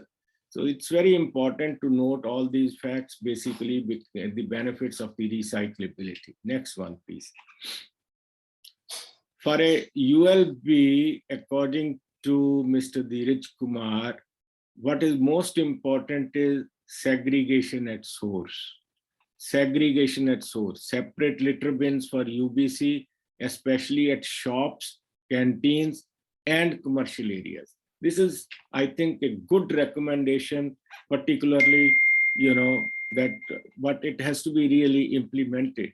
I think the previous speaker, Sahiti, also made a mention about the real problem is segregation at source. And that is what, as a matter of fact, is very, very important. Effective collection and transportation of the segregated, you know, UBCs for safe storage, and then baling them, and then transporting them to the, I would say that, recyclers. Cost-effective recycling and upcycling of the materials, and collaboration with innovative startups which are working in the business. That, of course, goes without saying. I would say that one of the best one, you just heard, Waste Ventures India was a startup 5 years ago. They are doing, I would say that, excellent, but there's a lot of hard work also for them in this matter. You know, next one, please.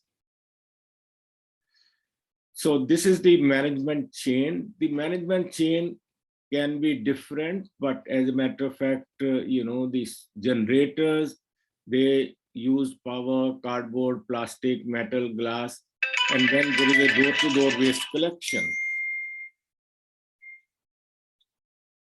There is a door-to-door collection, which basically waste storage at large bins or dalaos, as we call it in northern India, then the transportation, and then the disposal site, etc., etc. But you know, this management chain basically for the UBC can be different for different cities, can be different for different states, and perhaps I think, you know, depending upon how you are really managing it.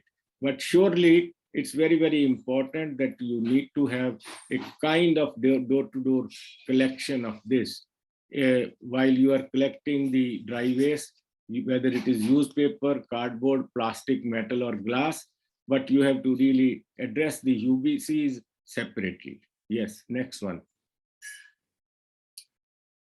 Some of the common interesting examples which they have really given, of course, you know, of course, already they have been well quoted. Seats and backrests of three-wheelers being manufactured by Bajaj Auto, they are using it. The you know, material products which are made out of this UBC recycling, they are also recycled by ITC for the last several years, if I may say so. But they are largely focusing on paper or cardboard, etc. Waterproof polymer aluminum material has been used to build outdoor biotoilets. You have already seen the example of already, which was quoted by Sumit very specially. And panel boards made from recycled UBCs are also used to make industrial pellets that are used by Food Corporation of India. So it's not that, you know, the recycled materials are not being used. There's a market for that.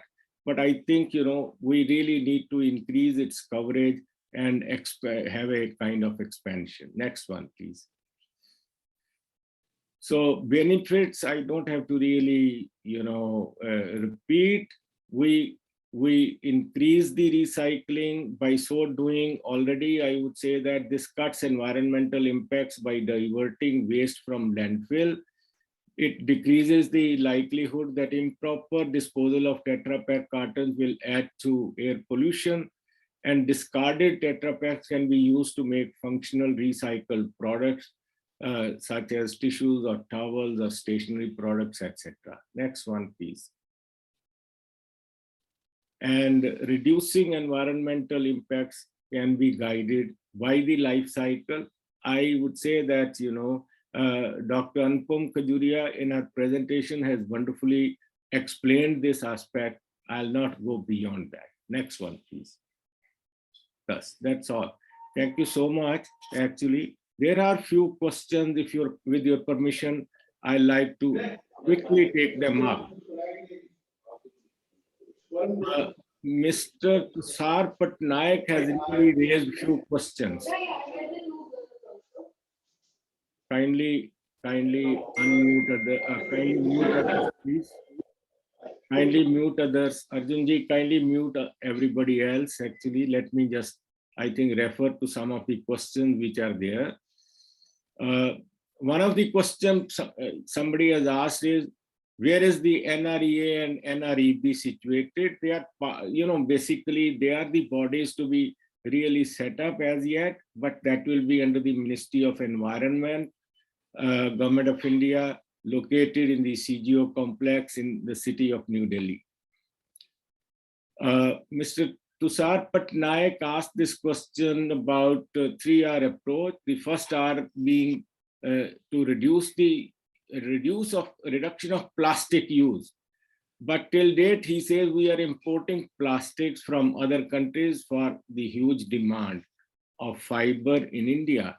In this, how we can really reduce the virgin plastics for a circular economy to balance the ecosystem? That's a question which I would say adequately should be, answered by Dr. Anupam, in case, as a matter of fact, she is there online yet. But I would only like to mention that plastic is a wonderful material. Somehow its use will, its demand will still continue. But the whole idea of reduction in its use is that, if we are able to recycle it as much as possible and reuse and reuse and reuse like that. But I would say I leave this for Anupam to respond. Thank you, Gagan Singh ji.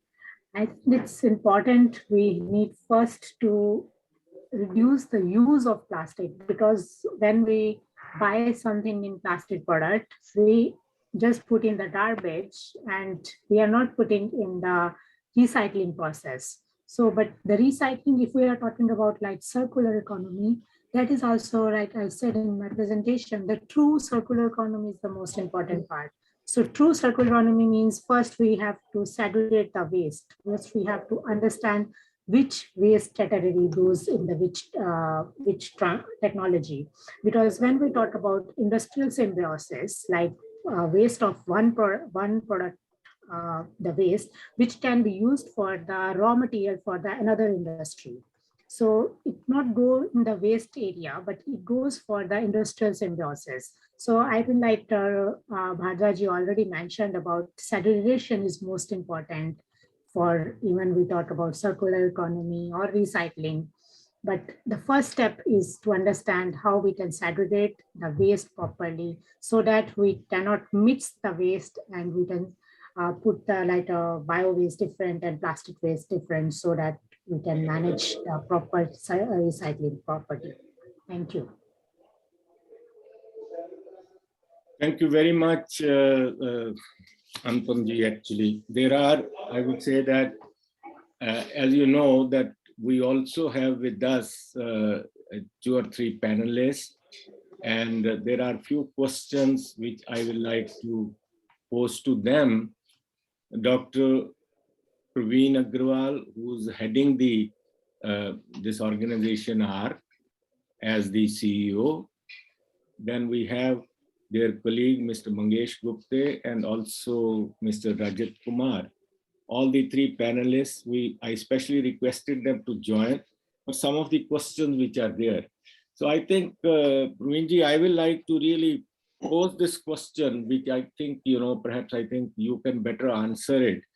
That we see some numbers in the recycling loop picture on many packaging. What applies to beverage cartons? So that's it's a very nice question, and unfortunately, we don't have any right answer currently.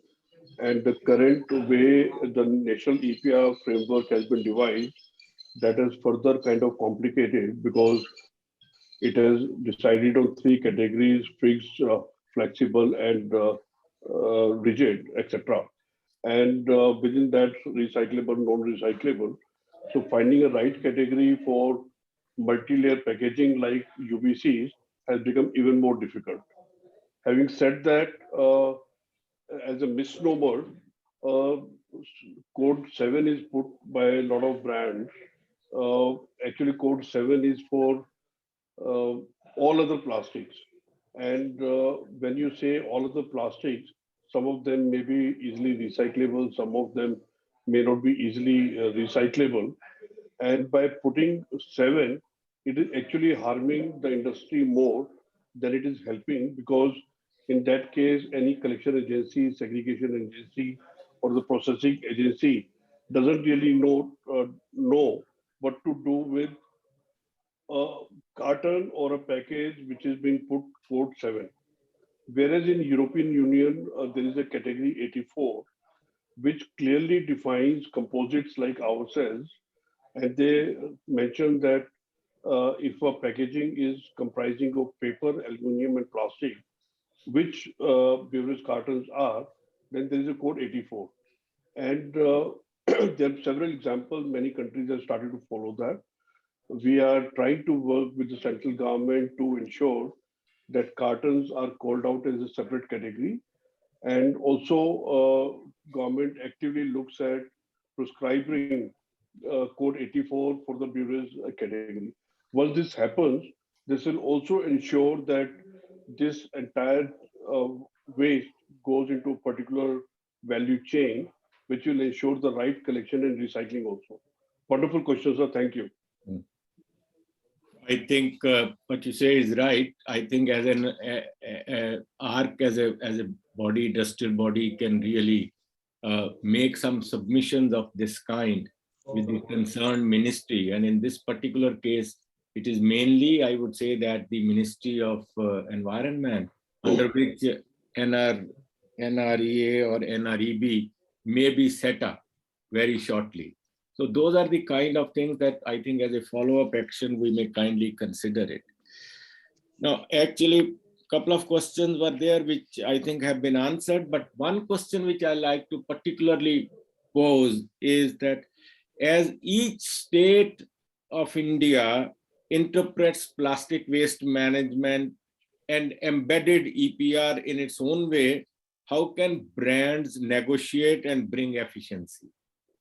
Maybe that either Dr. Mojumdar or perhaps I would say that Dr. K.D. Bhardwaj can really think in terms of perhaps I think.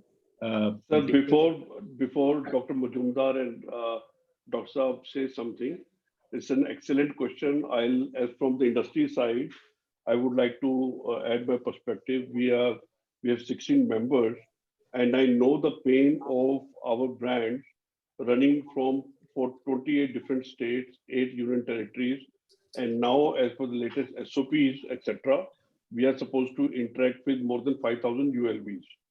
So each of our EPR plans are supposed to be validated by the Urban Development Department, who doesn't know what does validation mean and what would a partnership with the private sector would mean. So imagine a small team of 2 or 3 people who looks after EHS, waste management and sustainability. They are doing more of lobbying or trying to navigate the rules and regulations versus the real work of collection and recycling.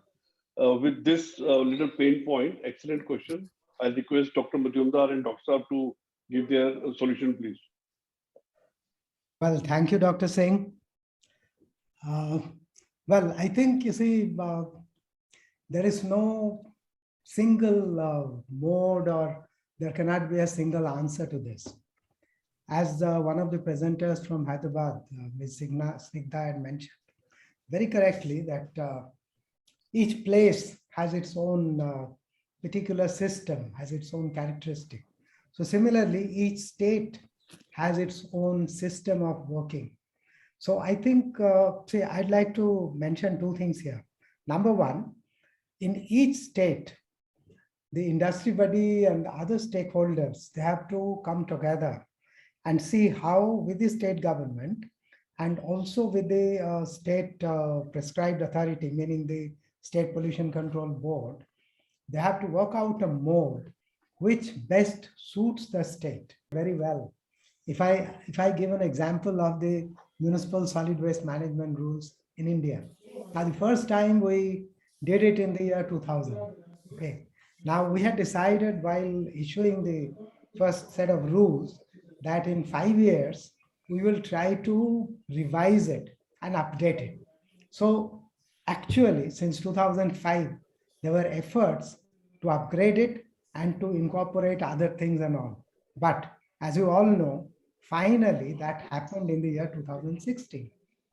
But the actual situation, the problems, they cannot just sit for 11 years. Our system may linger, but that is why I am insisting in my own private opinion. I think the industry bodies and the stakeholders, they have to come forward, and the government is very receptive.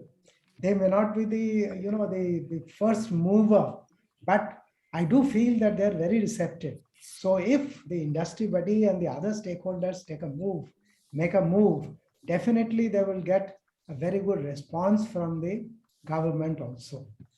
Thank you. Thank you so much, actually. One small last question. Is Mr. Ashish Shah there?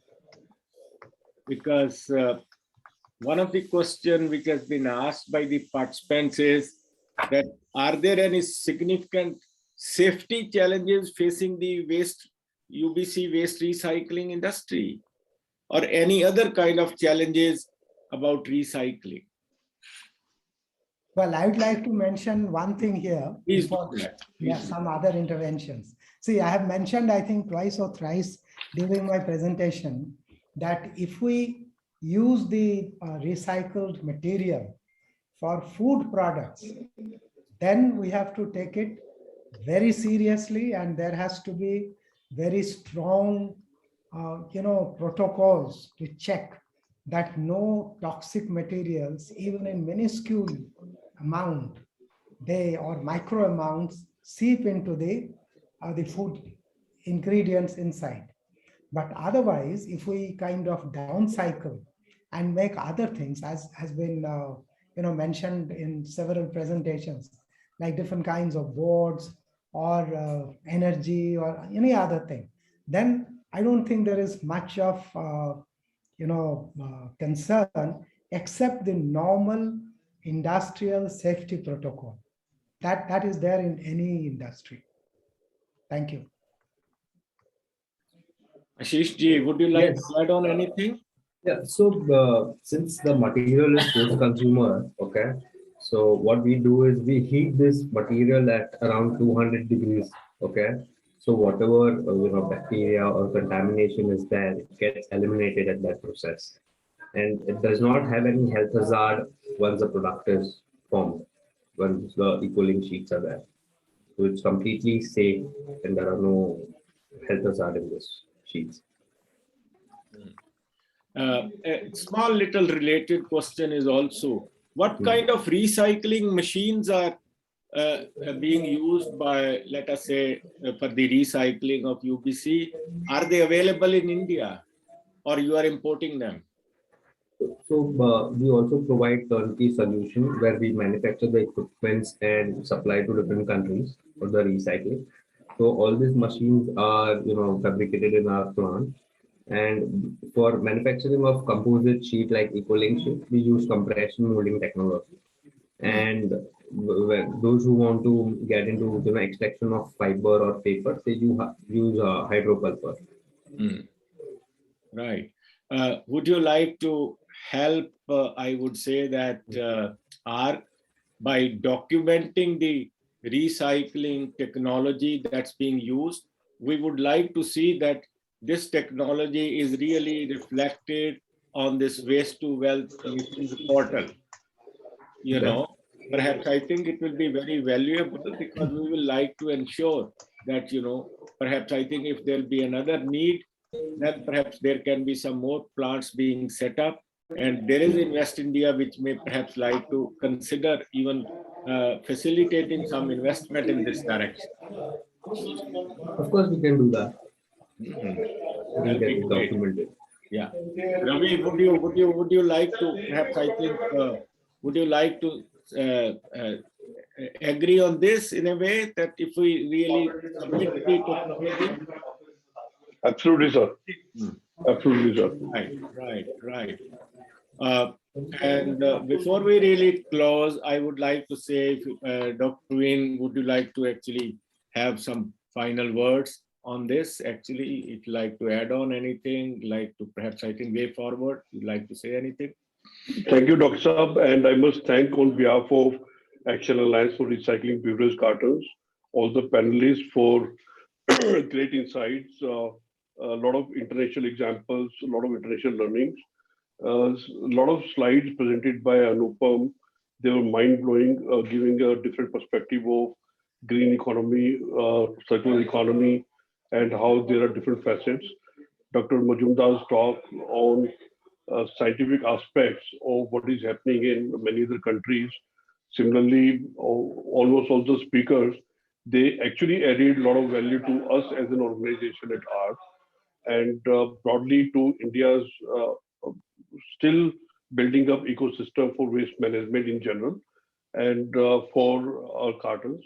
It was very interesting to see the presentation by Ravi from Invest India. Many of the technologies and solutions he showed and demonstrated with so much of passion, they were actually unknown to us. So that's one area that we need to explore further. As a next step, sir, as a leading part into UNCRD's next summit, we would like to come up with consolidation of all the suggestions, recommendations, learnings from international experiences, and what could be the right ecosystem for the country. If at all there are some gaps in the national resource efficiency policy, or what part of the policy could be further leveraged by all of us. And similarly, what could be the possible direction of national EPR draft plan, which could be done. We'll submit that white paper, and we hope that this could be taken up in Russia as well. We would request all participants to kindly stay connected and keep on guiding us, guide the entire team of ARC from time to time, because this is a very interesting journey that we started 4 years back. We have already made some strides, as some of the speakers also noticed. I saw from DC Saab's presentation, he has already acknowledged a lot of work being done by beverage carton industry. But there is a long road to be covered yet. We are more than 50%, but that also means another 40-45% is still to be captured and recycled and or converted into a value-added product. So thank you for your support. Keep on guiding us. And that is what I want to say, Dr. Saab. Thanks a lot. So friends, thank you so much. My last word. All India Institute of Local Self-Government, which was established way back in 1926. They have almost like 50, I would say, branches in the country. They are based in the city of Mumbai otherwise. They bring out a journal, what is called Urban Update. This journal, Urban Update, is brought out every month and reaches 5,000 local bodies in the country, and this webinar, we will have to prepare a short summary, say in about 500 to 700 words, which will be published in the forthcoming Urban Update, which will get circulated to, I would say that, the 5,000 municipalities. And that's also one of the last work that we have to jointly do along with ARC and submit it to the Urban Update. With that, I take this opportunity thanking each one of the I would say, presenters, panelists. They are all dear friends. They have contributed significantly. I felt really, really enlightened on this micro aspect. It has been so very wonderful listening to all of you, and we will certainly see that ARC itself benefits and take its agenda forward for this purpose. And I will thank each one of the participants who joined us with several questions that they have raised, and panelists, presenters also simultaneously answered them in the question and answer box itself or in the chat box itself. So with that great involvement, we'd like to thank you. I am sure that you will be getting an invite from UNCRD for participating in the Moscow event, which will be, as I understood, will be a hybrid event, basically, which means that we have the honor of participating it, virtually wherever we are, and perhaps I think really get benefit out of it. Thank you so much indeed, and all the best. With that, I think. Thank you, everyone. Thanks a lot. Thank you, everyone. Thank you. Thanks, everyone. Thank you. Thank you. Thanks a lot. Thank you very much, Thank my you. colleagues, Mr. Arjun Singh, Mr. Hitesh Nigam, and all others. Thank you so much indeed. Right. Appreciate it. Thank you, sir. Right. Thank you.